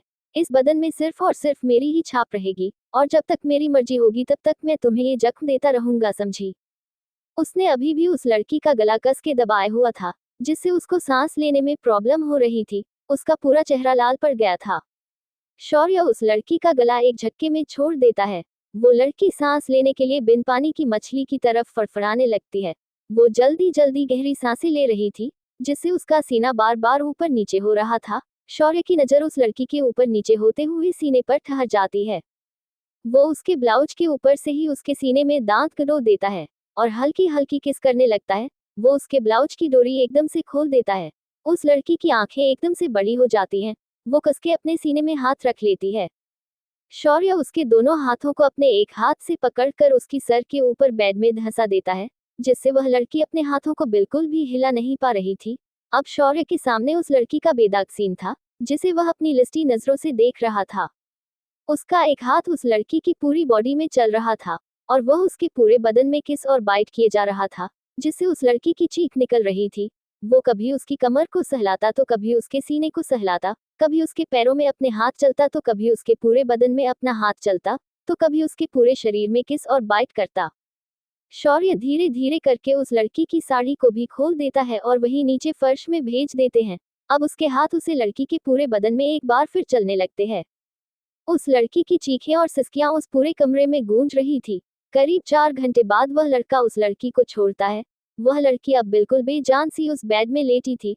उसकी आंखें बंद थी, शायद वह थक कर सो गई थी। शौर्य वहां से उठ जाता है और अपने कपड़े पहनने लगता है। वो एक नजर उस लड़की को देखता है और खुद से ही बोलता है, ये कैद तुम्हारे लिए जिंदगी भर की है। तुम इस खेल का वह मोहरा हो जिसे वक्त आने पर हम इस्तेमाल करेंगे। तुम इस खेल का हुक्म का इक्का हो। तुम्हारे इस्तेमाल से हमें वह सारी चीज मिल जाएंगी जो हमने खोई है। तुम्हारे इस्तेमाल से हमारा सालों पुराना बदला पूरा होगा। हमें हमारा वह सब कुछ वापस मिलेगा जो उन लोगों ने हमसे छीना है। गोविंदपुर गांव, ठाकुर हवेली। वो हवेली जो बाहर से दिखने में बहुत ही ज्यादा खूबसूरत लग रही थी।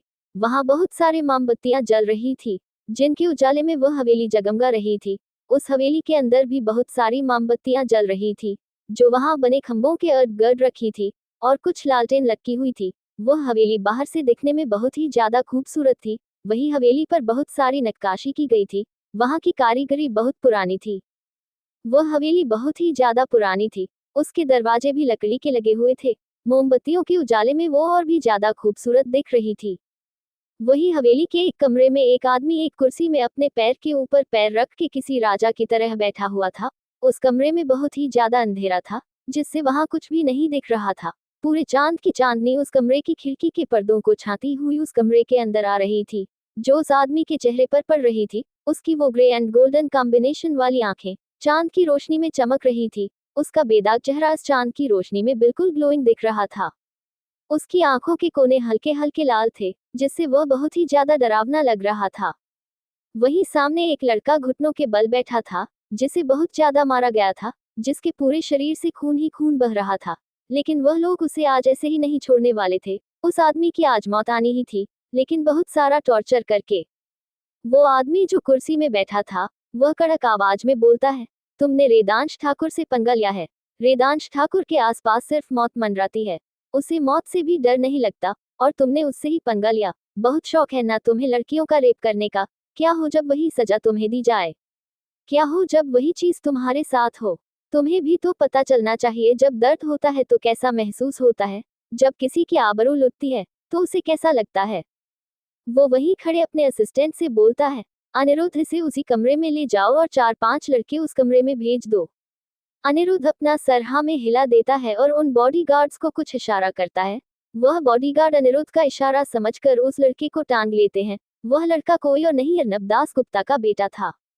वो लोग उस लड़के को ले जाकर एक कमरे के अंदर धकेल देते हैं। वो लड़का सीधा जमीन में गिरता है। वो अपनी नजर पूरे कमरे में दौड़ता है। वह कमरा पूरा खाली था और अंधेरे में डूबा हुआ था।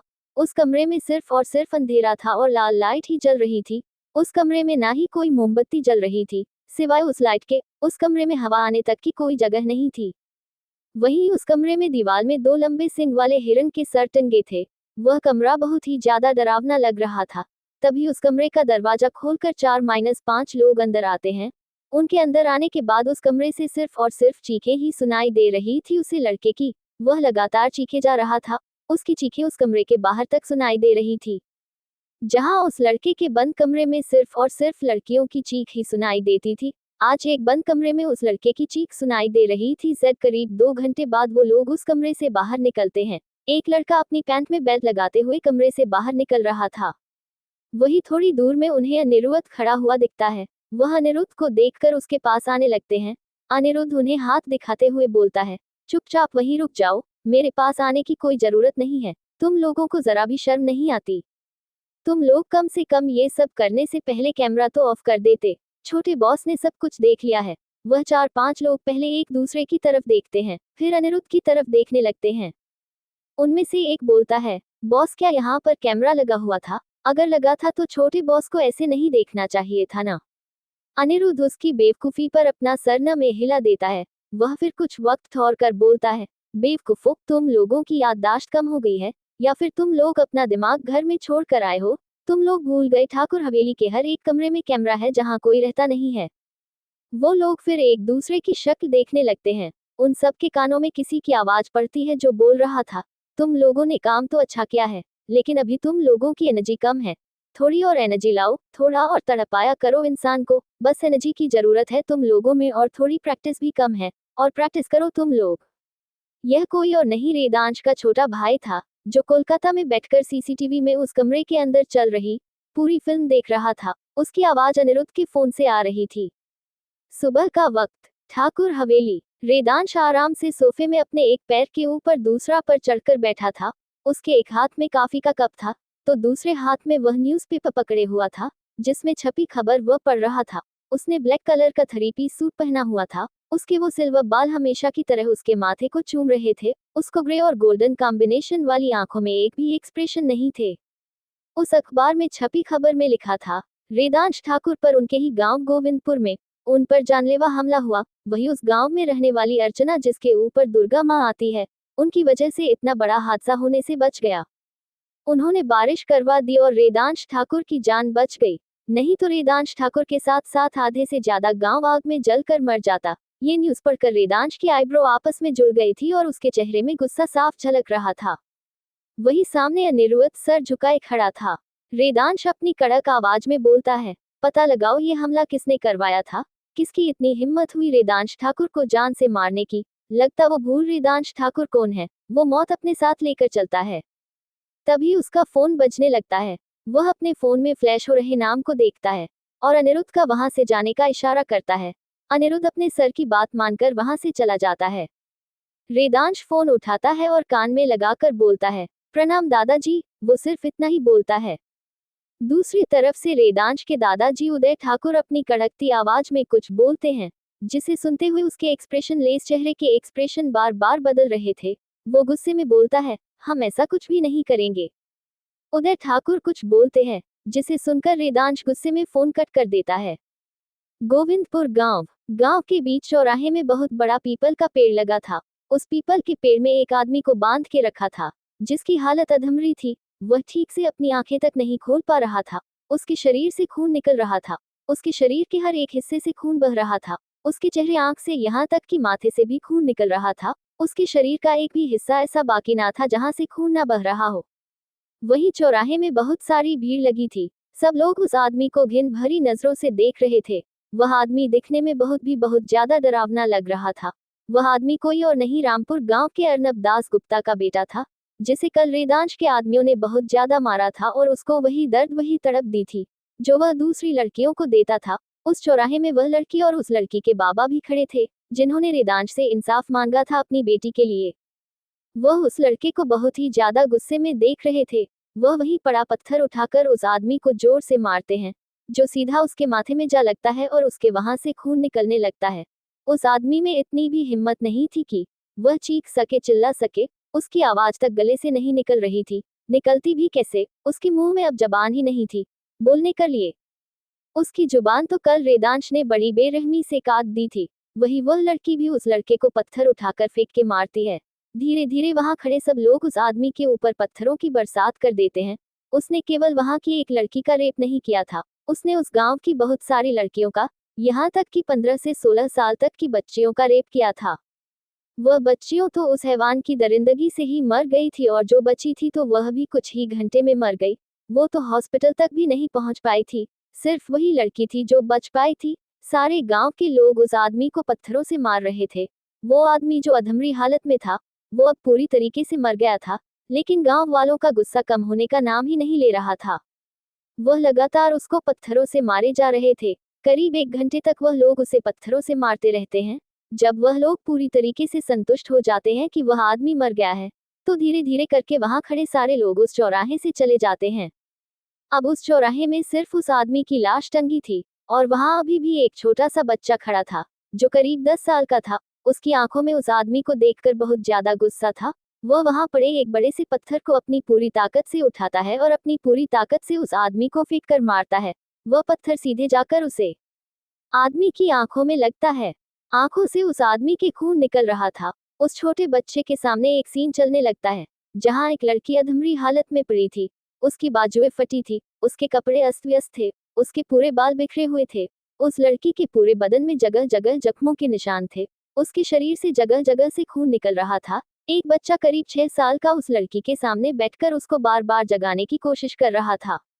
वह बोल रहा था, दीदी उठ जाओ दीदी, दीदी उठो ना। उस लड़के की आंखों से लगता आंसू बह रहे थे, लेकिन वह लड़की नहीं उठ रही थी। शायद वो मर गई थी। जो उस बच्चे को नहीं पता था, वह उस लड़की को बार बार हिलाते हुए बोलता है, दीदी उठ जाओ दीदी, दीदी अपनी आंखें खोलो, मैं अभी किसी को मदद के लिए बुलाया हूँ, आपको कुछ नहीं होगा।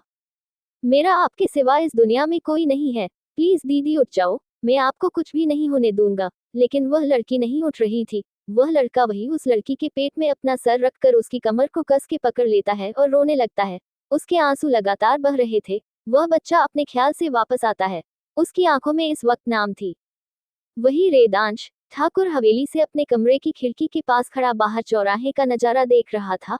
वही उसके पीछे अनिरुद्ध खड़ा था। उसे खिड़की से आती हुई ठंडी ठंडी हवा रेदांश के उन सिल्वर बालों की लतों को उसके माथे को चूम रही थी, उन्हें उड़ा रही थी। रेदांश अपनी कड़कती आवाज में बोलता है, उसकी लाश को ले जाकर कुत्तों को खिला दो।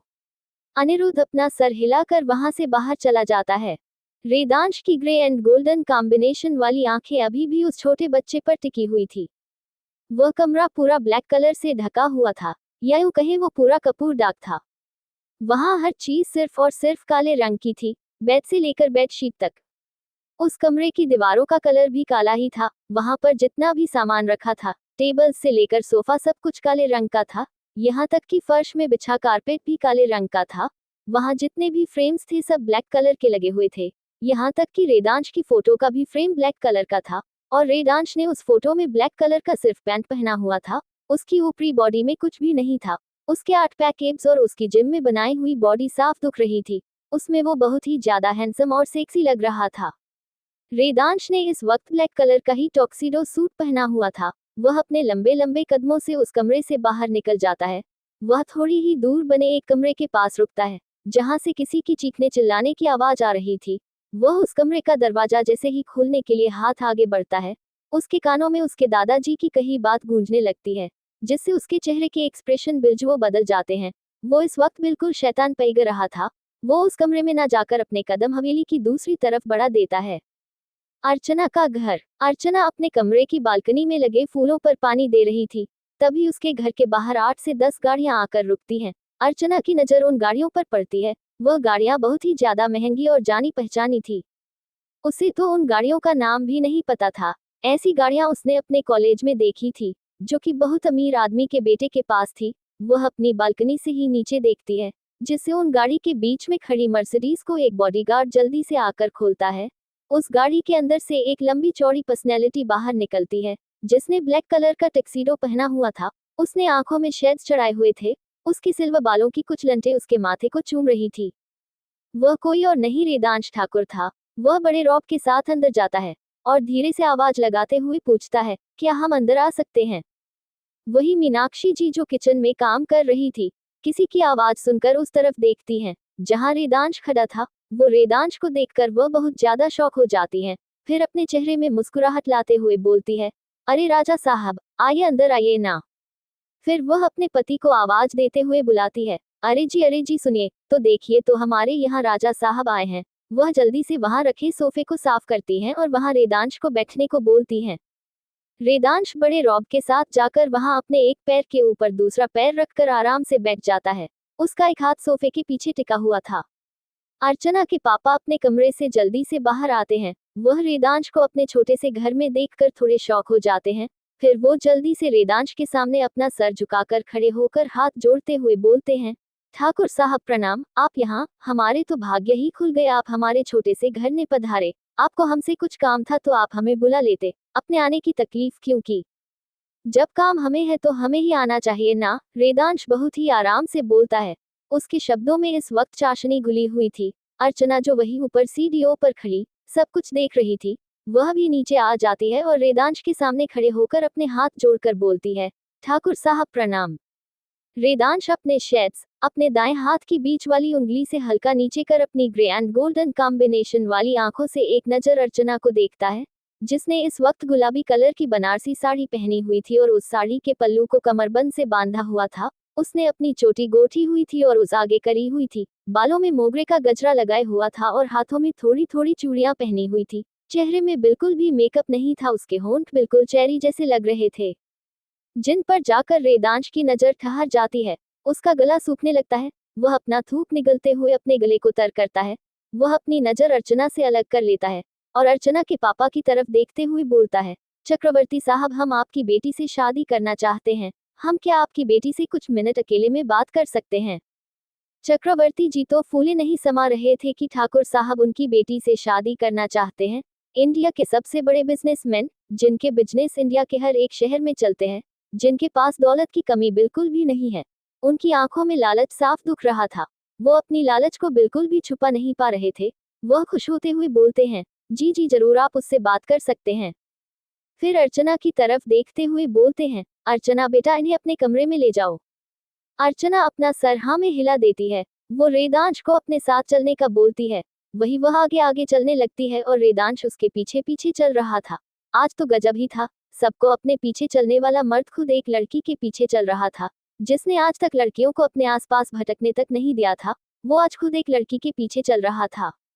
अर्चना उसे अपने कमरे में लेकर आती है। रेदांश अपनी एक नज़र उस पूरे कमरे में दौड़ाता है, जहां सिर्फ कुछ किताबें रखी थी और कुछ फ्रेम्स दीवार में टंगे थे। वही उसकी नज़र बालकनी में जाती है, जहां गुलाब और चमेली के फूल लगे थे, जिसकी खुशबू उस पूरे कमरे में महक रही थी। अर्चना रेदांश से बेड में बैठने का बोलती है। रेदांश वहां ना बैठकर अर्चना की तरफ अपने कदम बढ़ा देता है। अर्चना रेदांश के बढ़ते कदमों को देखकर अपने कदम पीछे लेने लगती है। वह कमरा बहुत ही छोटा था। वो जल्दी ही दीवार से जा टकराती है। रेदांश उसके अगल बगल हाथों का घेरा बनाकर उसे वहीं ब्लॉक कर देता है। अर्चना अपनी क्रिस्टल ब्लू आंखों से रेदांश को देख रही थी। उसकी पलकें बार बार फड़फड़ा रही थी। रेदांश उससे बहुत ही सॉफ्टली बोलता है, हम आपसे शादी करना चाहते हैं। I want you baby, I want you to marry with me, I want you to hold my hand all life. इतना बोलकर वो अर्चना से दूर हो जाता है। रेदांश के करीब आने से अर्चना की सांसें बुलेट ट्रेन की स्पीड की तरह भाग रही थी। वह खुद को कंट्रोल करती है और हकलाते हुए बोलती है, रा जा सा हब आप हम से शादी करना चाहते हैं। उसकी आंखें अभी भी लगातार फड़फड़ा रही थी। उसे ऐसा लग रहा था जैसे वह कोई सपना देख रही हो, लेकिन उसे अंदर से एक अजीब सी फीलिंग आ रही थी। उसे अजीब सा महसूस हो रहा था, जैसे कुछ गलत होने वाला हो। उसे रेदांश का यहाँ आना बिल्कुल भी सही नहीं लग रहा था।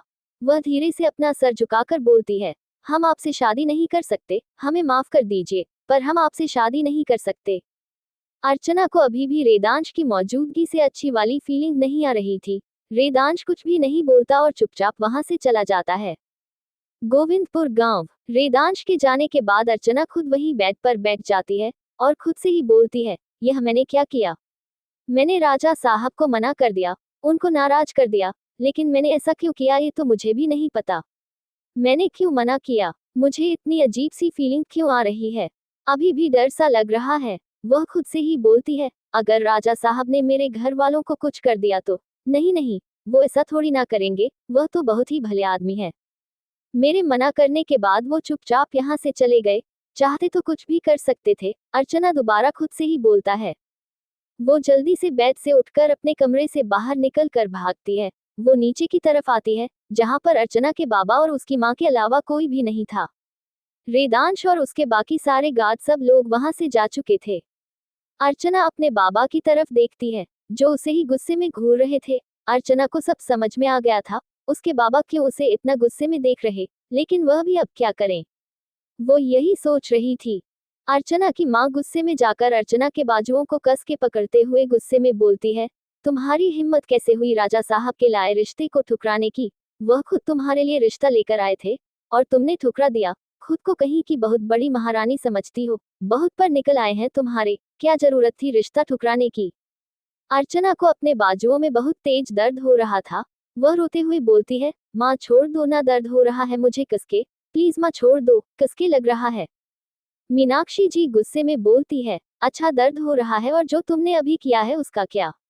अगर राजा साहब ने हमें इस गांव से निकाल दिया या फिर कुछ कर दिया हम लोग के साथ, हमें मार डाला तो उसका जिम्मेदारी कौन होगा? अर्चना अपनी आंखों में आए आंसुओं को पोंछते हुए बोलती है, माँ वह ऐसा क्यों करेंगे?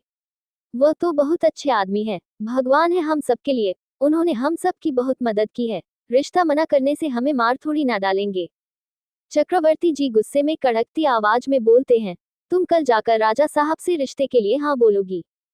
अर्चना की क्रिस्टल ब्लू आइज हैरानी ऐसी बड़ी बड़ी हो जाती है।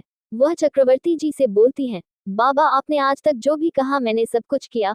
आपने कहा मुझे दुर्गा माता बनना है, मैं बिना किसी सवाल जवाब के दुर्गा माता बनी, पर मुझसे ये नहीं होगा, मैं नहीं कर पाऊंगी उनसे शादी। बोलते हुए वो अपने कमरे में वापस भाग जाती है। उसकी आंखों से अभी भी लगातार आंसू बह रहे थे।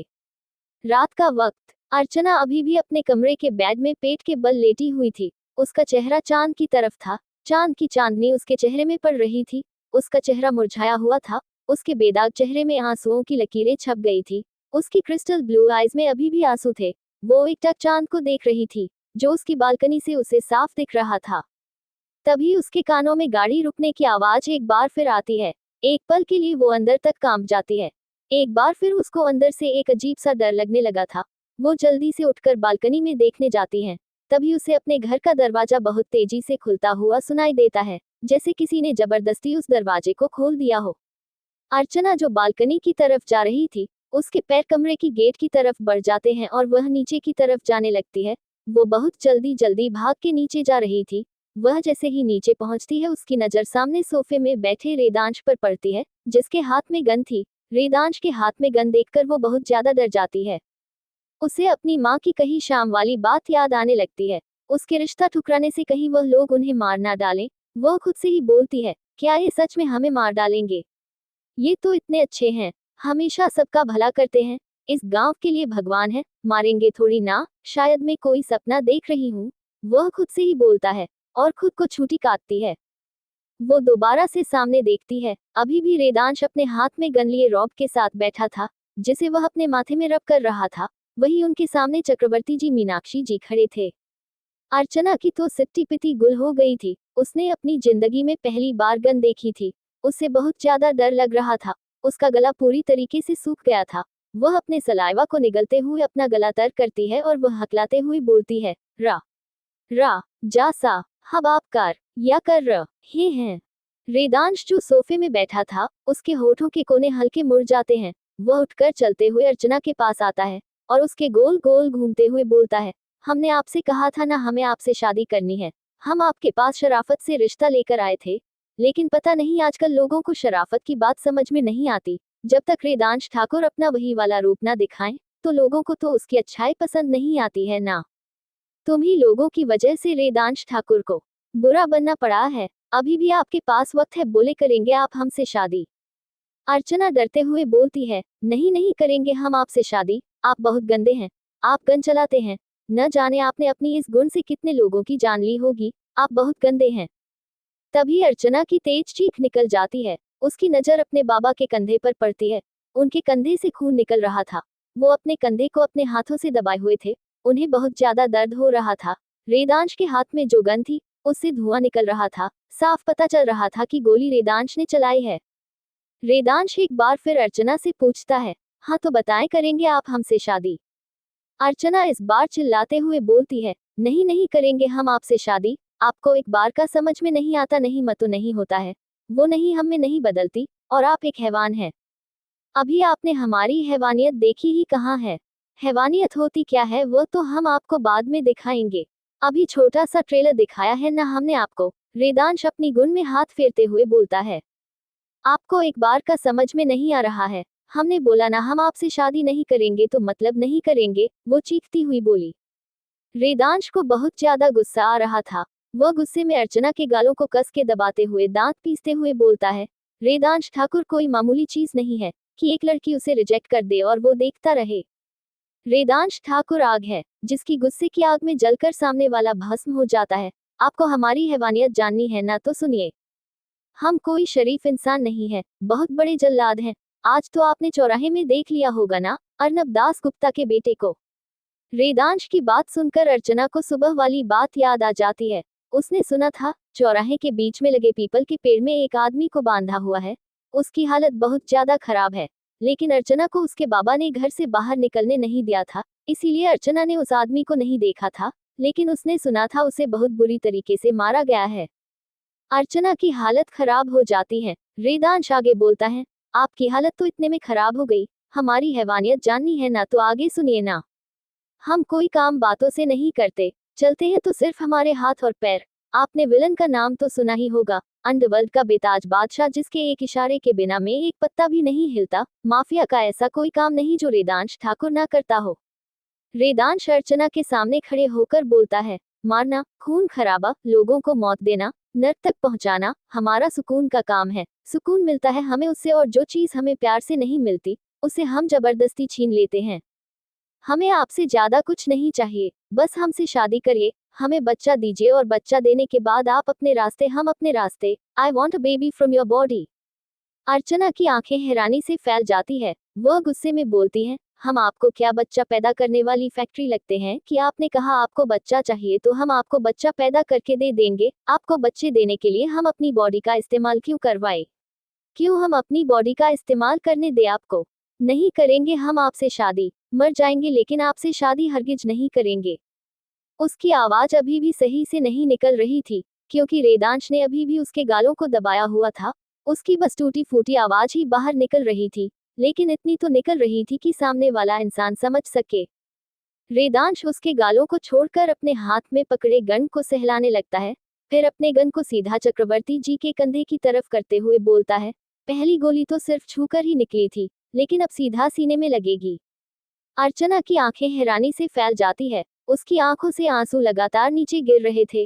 वो रोते हुए बोलती है, प्लीज प्लीज हमारे घर वालों को छोड़ दे, ऐसा ना करे, प्लीज छोड़ दे हमारे घर वालों को। उसकी आंसू लगातार बह रहे थे। वेदांश अपनी गर्दन टेढ़ी करके अर्चना की तरफ देखते हुए बोलता है, अपने घर वालों को बचाने के लिए आपके पास सिर्फ एक ही रास्ता है, हमसे शादी करना। और अब तो आप हमारा वो राज जान गई है जो दुनिया वालों से छुपा था, तो हम आपको इतनी आसानी से तो छोड़ नहीं सकते। आपको और आपके घर वालों को हमसे शादी करेगी तो आपके घर वालों की जान बच जाएगी। अब आप बोले शादी या मौत, choice is your baby. Kolkata. एक कमरे का दरवाजा खुलता है, जिसके अंदर एक लड़का एंटर करता है। उस कमरे में बहुत ही ज्यादा अंधेरा था। उस कमरे में कुछ भी ठीक से दिखाई नहीं दे रहा था। वहां पर सिर्फ मोमबत्तियां ही जल रही थी। उस पूरे कमरे में गुलाब के फूलों की खुशबू महक रही थी। वही बेड में भी खूब सारी गुलाब की पंखुड़ियां पड़ी थी, या यूं कहे कि वो पूरा बेड गुलाब के पंखुड़ियां से ही भरा हुआ था। वही एक लड़की रेड कलर की नेट की नाइटी पहने बहुत ही अदा के साथ बैठी थी। उस लड़की की नाइटी उसके थाई तक भी बड़ी मुश्किल से आ रही थी। वो काफी छोट थी, आ रही, जिसमें नेट का श्रग था, और वह पूरी की पूरी नाइटी नेट की थी। उस लड़की ने लाल रंग की नेट की नाइटी पहनी हुई थी। वह पूरा बेड सफेद कलर के जालीदार कर्टन से घिरा हुआ था। वह लड़की बहुत ही अदा के साथ बेड से उठती है और उस लड़के की तरफ कैटवॉक करते हुए आती है। वो उस लड़के की शर्ट के बटन खोलने लगती है और उसकी गर्दन से लेकर अपनी एक उंगली उसके सीने तक चलती है। वो लड़का उसका हाथ पकड़कर उसे रोकते हुए बोलता है, बेबी थोड़ा वेट करो, आई एम टायर्ड, हमें फ्रेश होने दो, फिर उसके बाद हम कंटिन्यू करेंगे और आज की पूरी रात एंजॉय करेंगे। इतना बोलकर वो जाने को होता है। वो लड़की उसके कॉलर को पकड़कर अपने करीब कर लेती है और मैग्नेटिक वॉइस में बोलती है, बेबी मैं तुम्हारी टायर्डनेस ही तो दूर करने यहाँ आई हूँ, पहले थोड़ा एंजॉय करते हैं, फिर फ्रेश हो लेना। वो लड़का गुस्से में उसे वहां ढककर देकर सीधा बाथरूम के अंदर चला जाता है। वह लड़की मुस्कुराने लगती है, जैसे पता नहीं उसे आज कोई बहुत बड़ा खजाना हाथ लगने वाला हो। वो लड़का शॉवर ऑन करके शावर के नीचे खड़ा हो जाता है। उसने अपने दोनों हाथ दीवार से लगाए हुए थे। उसने इस वक्त अपनी आंखें बंद की हुई थी। उसके सामने एक लड़की का चेहरा आ जाता है, जिसकी आंखें एम्बर रंग की थी, जो खिलखिलाकर हंस रही थी। वो लड़का एकदम से अपनी आंखें खोल लेता है। उसकी उन काली गहरी आंखों में एक अलग ही कशिश दिख रही थी। वो शावर बंद कर देता है और बाथरूम के बाहर निकल आया था। उसने इस वक्त सफेद कलर का टॉवल अपनी वी शेप कमर में लपेटा हुआ था। उसके बालों से पानी टपक रहा था, जो उसकी ब्रॉड चेस्ट में गिर रहा था। वो उसकी ब्रॉड चेस्ट से होता हुआ उसकी टॉवल के अंदर जा रहा था। उसके सिक्स पैक एब्स बहुत ही ज्यादा अट्रैक्टिव लग रहे थे।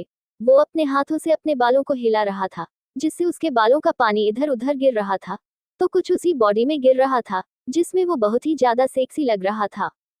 वह लड़की उस लड़के को अपनी लस्टी नजरों से देख रही थी। वह अपना नेट का श्रग वहीं उतर कर फेंक देती है और उसकी नाइटी तो ऑफ शोल्डर ही थी। वह अदा के साथ चलती हुई उस लड़की के पास आती है और उसके गले से लेकर उसके सीने तक उंगली चलाते हुए बोलती है, देव कब तक मुझे तड़पाओगी यूं ही, अपने कातिलाना अंदाज से, आज की रात मैं तुम्हारे ऊपर अपना पूरा प्यार लुटाऊंगा चाहती हूँ। आज की रात तुम्हें अपने प्यार की शिद्दत में डुबाना चाहती हूँ। वो बहुत ही सदक्टिव अंदाज में उस लड़के से बोल रही थी और अपनी उंगली भी उसके सीने में लगातार चलाए जा रही थी। लेट्स कंटिन्यू बेबी, देव बोलता है और उसकी कमर को पकड़कर हल्का ऊपर उठा लेता है। वह लड़की अपने दोनों पैर उसकी कमर में लपेट लेती है और अपने दोनों बाहें भी उसके गर्दन में लपेट लेती है। उस लड़की के सॉफ्ट सीना देव के हार्ट चेस्ट से टकरा गया था। देव की नजर उस लड़की की क्लीवेज में जाती है। वही अपने दांत गड़ा देता है, जिससे उसे लड़की की चीख निकल जाती है। देव के होंठ उस लड़की की क्लीवेज से उसकी गर्दन तक लगातार चल रहे थे। वो किसके साथ साथ उसे बाइट भी कर रहा था, जिससे उस लड़की की हल्की चीख निकल रही थी। देव उस लड़की की कमर को टाइटली होल्ड किया हुआ था। उसके हाथ उस लड़की की कमर में लगातार चल रहे थे। उसे लड़की में अपनी उंगलियों को देव के बालों में उलझा लिया था। वो अपने को हाथों को उसके बालों में चलाई जा रही थी। देव उसको ऐसे ही बेड के पास लेकर आता है और उसे एक झटके में बेड में गिरा देता है। गिरने की वजह से उस लड़की को हल्का सा झटका लगता है, जिससे उसके सीने थोड़ा सा ऊपर नीचे हो जाते हैं। देव की नजर एक बार फिर उस लड़की के सीने में जाकर अटक जाती है। वो उस लड़की के ऊपर आ जाता है और मदहोशी में उसके होठों पर अपना अंगूठा चलते हुए बोलता है, your lips like a strawberry, I will taste and feel it. वो उसके होठों को एक झटके में अपनी होठों में भर लेता है और उन्हें चूमने लगता है। वो कभी उसके ऊपरी होंठ को सक कर रहा था, तो कभी उसके निचले होठों का सक कर रहा था। वो दोबारा से उसकी सुपरी होठों में आ जाता है और उसे सक करने लगता है। वो लगातार उन्हें चूम नहीं जा रहा था, जिससे उस लड़की को अपने होठों में हल्का दर्द हो रहा था। उसकी आह निकलती है, लेकिन उसकी आह भी उसके गले में दबकर रह जाती है, क्योंकि उसके होंठ तो देव की गिरफ्त में थे। को उसके ऊपरी होठों को छोड़कर निचले होठों में आता है और उन्हें भी शक करने लगता है। उसने कई बार ऐसा ही किया था। वो कभी ऊपरी होठों को सक करता तो कभी निचले होठों को सक करता। करीब आधे घंटे बाद वो उसके होठों को छोड़ता है। उस लड़की के होंठ पूरी तरीके से लाल हो गए थे। वह उस लड़की के होंठ को अपने अंगूठे से सहलाते हुए बोलता है, I like this lip colour. Dev उस लड़की से हल्का दूर होता है। वह लड़की जो अपने सांसें कंट्रोल कर रही थी, देव के दूर जाने से उसकी गर्दन में अपनी बाहें डालकर उसे दोबारा से अपने करीब खींच लेती हैं, जिससे देव का चेहरा उस लड़की के सीने में घुस जाता है। देव अच्छे से बैठा नहीं था, जिस वजह से उसका बैलेंस नहीं बन पाया और उसका चेहरा सीधा उस लड़की के सीने में घुस गया। गोविंदपुर गांव, रेदांश अर्चना के माथे से बंदूक लाता हुआ उसके गाल तक आ रहा था। वो उस बंदूक से ही उसके गाल को सहला रहा था। अर्चना को रेदांश से बहुत ज्यादा दर्द लग रहा था। रेदांश एक बार फिर अपनी कोल्ड आवाज में बोलता है, बेबी जल्दी अपना डिसीजन बताओ, हमारे पास इतना वक्त नहीं है। आप जितना वक्त लगाएगी, उतना आपके माँ बाप के लिए परेशानियां बढ़ेंगे। तो जल्दी बताओ, आप हमसे शादी कर रहे हैं कि नहीं कर रहे हैं? आपकी यह जो चुप्पी है, आपके घर वालों के साथ साथ आपके इन गांव वालों को भी भारी पड़ सकती है। हम आपके घर वालों के साथ साथ इस गांव को भी तबाह कर देंगे, लेकिन आपको तो अपना बना के ही रहेंगे। हमें जो आपसे चाहिए हम उसे पाकर ही रहेंगे। अब आप कोई मामूली लड़की नहीं है। आप पर रेदांश ठाकुर की नजर पड़ी है। रेदांश ठाकुर आपको अपनी पत्नी बनाना चाहता है और रेदांश ठाकुर जो एक बार ठान लेता है वह पूरा करके रहता है, चाहे वह प्यार से हो या जबरदस्ती से हो। हम अभी आपसे प्यार से पूछ रहे हैं, हमें जबरदस्ती करने पर मजबूर ना करें, क्योंकि रेदांश ठाकुर की जबरदस्ती आप बर्दाश्त नहीं कर पाएंगे। बोले हाँ या ना? अर्चना को रेदांश की इतनी ठंडी आवाज सुनकर अपने अंदर तक कपकपी महसूस होती है। वह बहुत ही बुरी तरीके से कांप रहे थे। वह एक नजर अपने माँ बाप की तरफ देखती है, जिनके ऊपर रेदांश के बॉडीगार्ड्स में बंदूक तानी हुई थी। अर्चना खुद से ही बोलती है, हम इनसे शादी कर लेते हैं, और वैसे भी शादी के बाद हर कोई बदल जाता है, ये भी बदल जाएंगे। हम इन्हें बदल देंगे, और जब ये अच्छे होने की एक्टिंग इतने अच्छे से करते हैं, जब ये सच में अच्छे होंगे तो। यही सोचकर वो रेदांश से बोलती हैं, हम तैयार है आपसे शादी करने के लिए। उसकी आंखों से अभी भी आंसू बह रहे थे।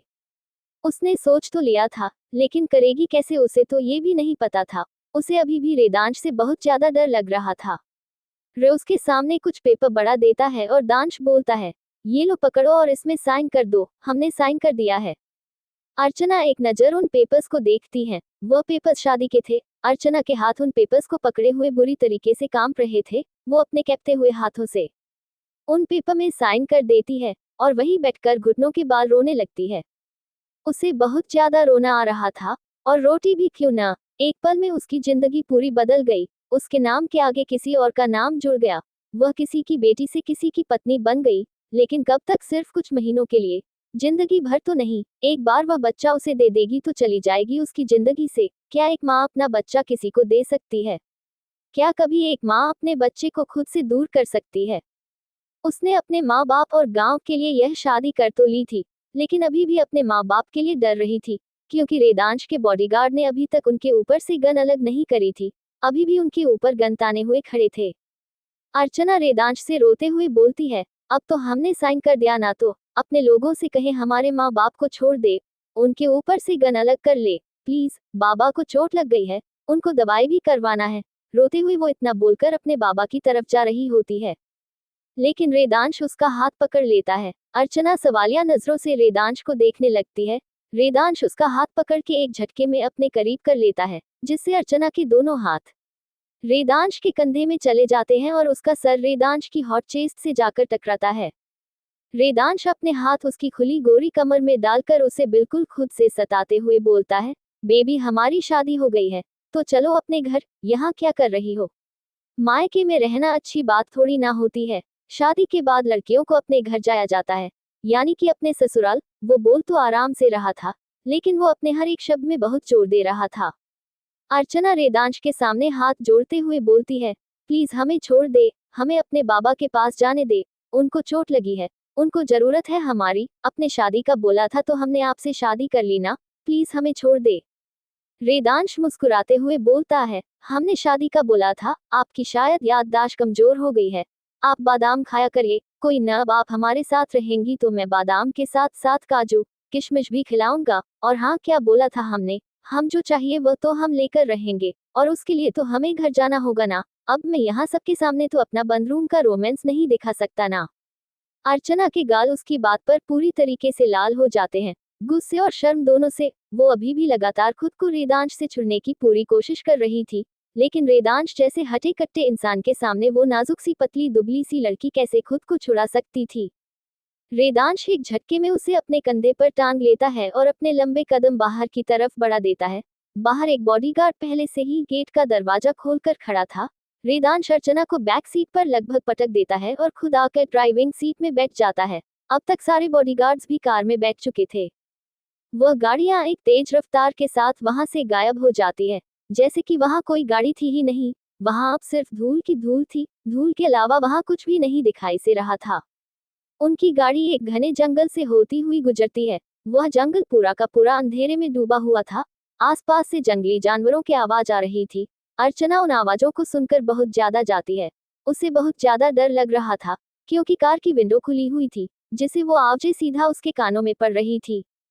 वह जो गेट से सटकर बैठी हुई थी, वो रेदांश के थोड़ा करीब बैठ जाती है। रेदांश उसकी ऐसी हालत देखकर तिरछा मुस्कुराते हुए बोलता है, बेबी इतनी भी क्या जल्दी है, अभी हमें कम से कम आपके ससुराल तो पहुंच जाने दो, फिर आपको हमसे जितना चिपकाना हो चिपक लीजिएगा, हम मना थोड़ी ना करेंगे, अब तो हम आपके पति जो है। अर्चना रेदांश की बात सुनकर तुरंत उससे दूर हो जाती है। उसने डर के मारे अपनी साड़ी को अपनी मुट्ठी में कस के पकड़ा हुआ था। उनकी कार जंगल के बीचों बीच आकर रुकती है। अर्चना अपनी नजर उठाकर सामने देखती है तो उसकी आंखें हैरानी से फैल जाती है। अर्चना अपनी क्रिस्टल ब्लू आइज फाड़े सामने देख रही थी, जहां कांच से बना एक घर था, जो दिखने में बहुत प्यारा और खूबसूरत लग रहा था। चांद की पूरी चांदनी उस कांच से बने घर पर पड़ रही थी, जो उस पूरे चांद में बहुत ज्यादा खूबसूरत लग रहा था। वह घर पूरा कांच से बना हुआ था, एक भी जगह बाकी ना थी जहां कांच न हो। वह ऐसा घर था जहां से बाहर से कुछ भी अंदर का नहीं दिखता था, लेकिन अंदर से बाहर का पूरा नजारा दिखता था। सुबह में सूरज की पहली किरण में वहां से वह जंगल बहुत ही ज्यादा खूबसूरत लगता था। उस घर में सब जगह लाइट ही लाइट लगी हुई थी। वह घर पूरा का पूरा रोशनी से जगमगा रहा था। रेदांश गाड़ी से बाहर निकलता है और अर्चना को घसीटता हुआ गाड़ी से बाहर निकलता है और उसे दोबारा अपने कंधों में टांग लेता है। अर्चना लगातार उसकी पीठ में अपने छोटे छोटे हाथों से बने मुंह के मारे जा रही थी, लेकिन रेदांश जैसी सख्त बॉडी को जरा सा भी कोई फर्क नहीं पड़ रहा था। उसके लिए तो ये मुंह के ऐसे थे जैसे रुई की मसाज। रेदांश उसे अंदर लेकर आता है और अपने लंबे कदम सीढ़ियों की तरफ बढ़ा देता है। वो ऊपर पहुंचकर एक कमरे का दरवाजा खोलता है और उसे उस कमरे के अंदर ले जाकर लगभग बेड में पटक देता है। वो बेड इतना सॉफ्ट था कि अर्चना को बिल्कुल भी दर्द नहीं होता। अर्चना एक नजर उस पूरे कमरे में दौड़ाती है, जहां हर चीज सिर्फ कांच की ही थी। उस बेड को और वहां रखे सोफे को छोड़कर वहां हर चीज कांच की थी। वह घर तो कांच का था ही, लेकिन उस घर के अंदर की हर एक चीज भी कांच थी। ये देखकर अर्चना को थोड़ी हैरानी होती है। वहां टेबल से लेकर ड्रॉ तक हर एक चीज कांच की थी, लेकिन उस ड्राल के अंदर की एक भी चीज नहीं दिख रही थी। वहां सफेद कलर के पर्दे लगे हुए थे। वेदांश के हाथ अर्चना की गोरी कमर में चल रहे थे, जिसे महसूस कर वह एकदम से सिहर जाती है। वो वेदांश को खुद से दूर करते हुए बोलती है, यह आप क्या कर रहे हैं, चिपक क्यों रहे हैं हमसे। वेदांश तिरछा मुस्कुराते हुए बोलता है, बेबी दूर रहने के लिए शादी थोड़ी ना करी है, पास आने के लिए की है। और जिस चीज के लिए शादी करी है उसके लिए पास तो आना ही पड़ेगा, वरना हमारा बच्चे कैसे आएगा इस दुनिया में। और बच्चे के लिए मेहनत तो करनी पड़ेगी ना। चलो अभी से ही मेहनत स्टार्ट करते हैं। जितनी ज्यादा मेहनत होगी उतनी जल्दी रिजल्ट आएगा। अर्चना की क्रिस्टल ब्लू आइज वेदांश की बेशर्मी भरी बातें सुनकर हैरानी से बड़ी हो जाती है। वो वेदांश को देख रही थी जो उसे इंटेंस नजरों से देख रहा था। देखो बेबी जी, भर कर देखो, तुम्हें देखना का पूरा हक है। कहो तो मैं पूरा दिखा दूं, एक एक चीज, बिल्कुल आराम से देखना मजे के साथ। वो धीमी आवाज में उसके कान में फुसफुसाता है। अर्चना के गाल उसकी बेशर्मी भरी बातें सुनकर शर्म से लाल हो जाते हैं। वो हल्के गुस्से में बोलती है, आपको शर्म नहीं आती ऐसी बातें करते हुए। अरे हम तो अपने बाकी के कपड़े दिखाने की बात कर रहे थे, तुमने क्या सोचा। वो बिल्कुल इनोसेंट सा चेहरा बनाकर बोलता है। वेदांश की बात सुनकर तो अर्चना का पूरा दिमाग खराब हो जाता है। वो खुद से ही बोलती है, ये क्या हम गलत सोच रहे हैं, या फिर ये जरूरत से ज्यादा इनोसेंट बनने की एक्टिंग कर रहे हैं। अर्चना तो अपने ख्यालों में ही गुम थी। एक बार फिर उसे वेदांश की उंगलियां अपनी कमर में रेंगती हुई महसूस होती है। वो कुछ रिएक्ट करती उससे पहले ही वेदांश उसकी कमर में अपनी पकड़ मजबूत कर लेता है, जिससे अर्चना के पूरे शरीर में दर्द की लहर दौड़ जाती है। वो एक बार फिर उसके कान में फुसफुसाते हुए बोलता है, अब जब तुमने सच लिया है तो हम वही करते हैं।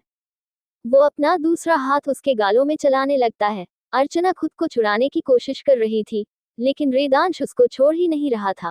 वह एकदम से उसकी गर्दन में अपने होंठ रख देता है, जिससे अर्चना पूरी तरीके से सिहर जाती है। उसको एक अलग एहसास हो रहा था, जो कि उसके लिए बिल्कुल नया था। उसे इस एहसास का मतलब भी नहीं पता था। वेदांश अपने होंठ उसकी गर्दन में चला रहा था। अर्चना पूरी ताकत लगाकर एक झटके में उसे खुद से दूर करती है, जिससे वेदांश उससे हल्का दूर हो जाता है और बेड से गिरते गिरते बचता है। वेदांश उसे अपनी ग्रे एंड गोल्डन कॉम्बिनेशन वाली आंखों में बेतहाशा गुस्सा लिए देखने लगता है।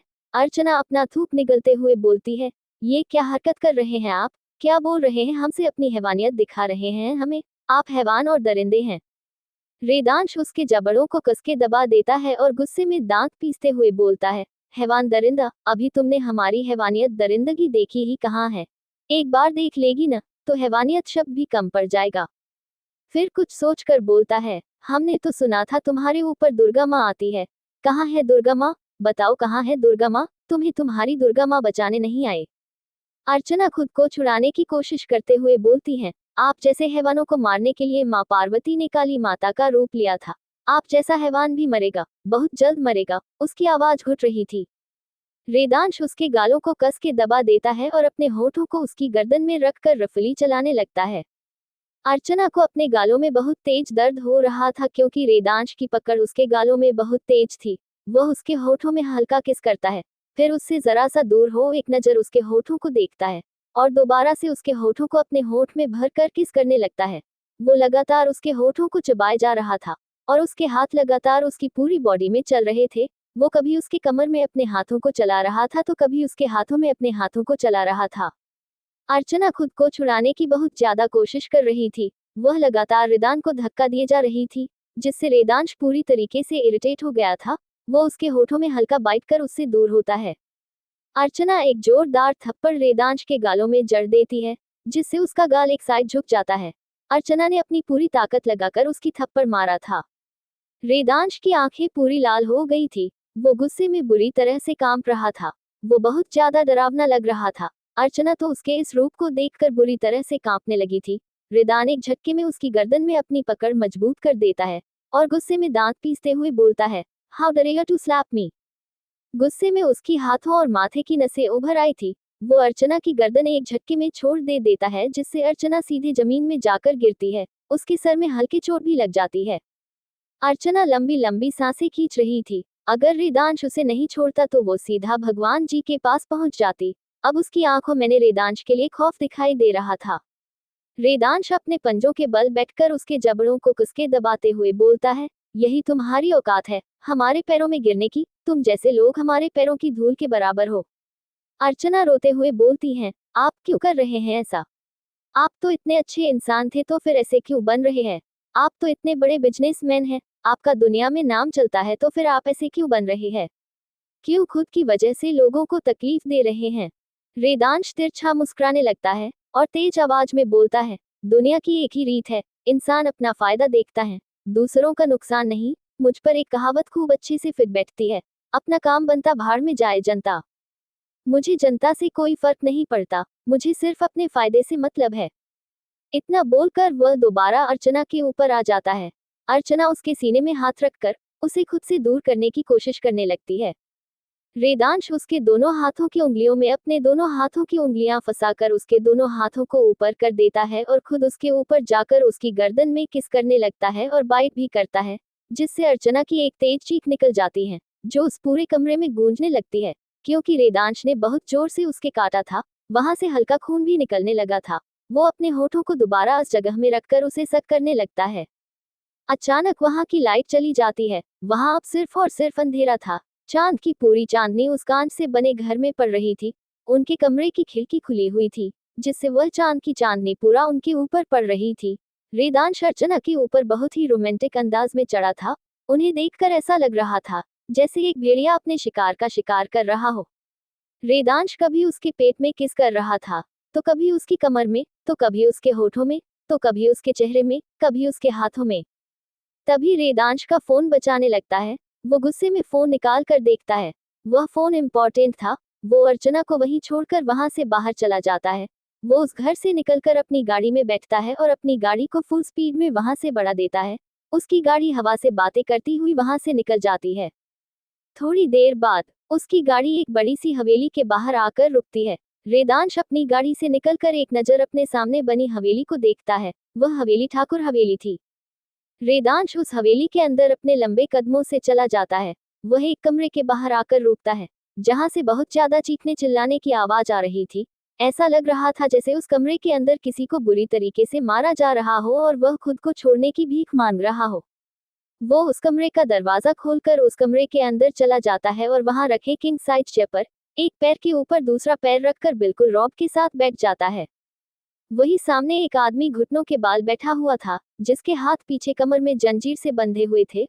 उसको बहुत ही बेरहमी से मारा गया था और अभी भी मारा जा रहा था। उसके पूरे बदन से खून निकल रहा था। पूरे बदन में सिर्फ जख्म ही जख्म थे, जिनसे खून बह रहा था।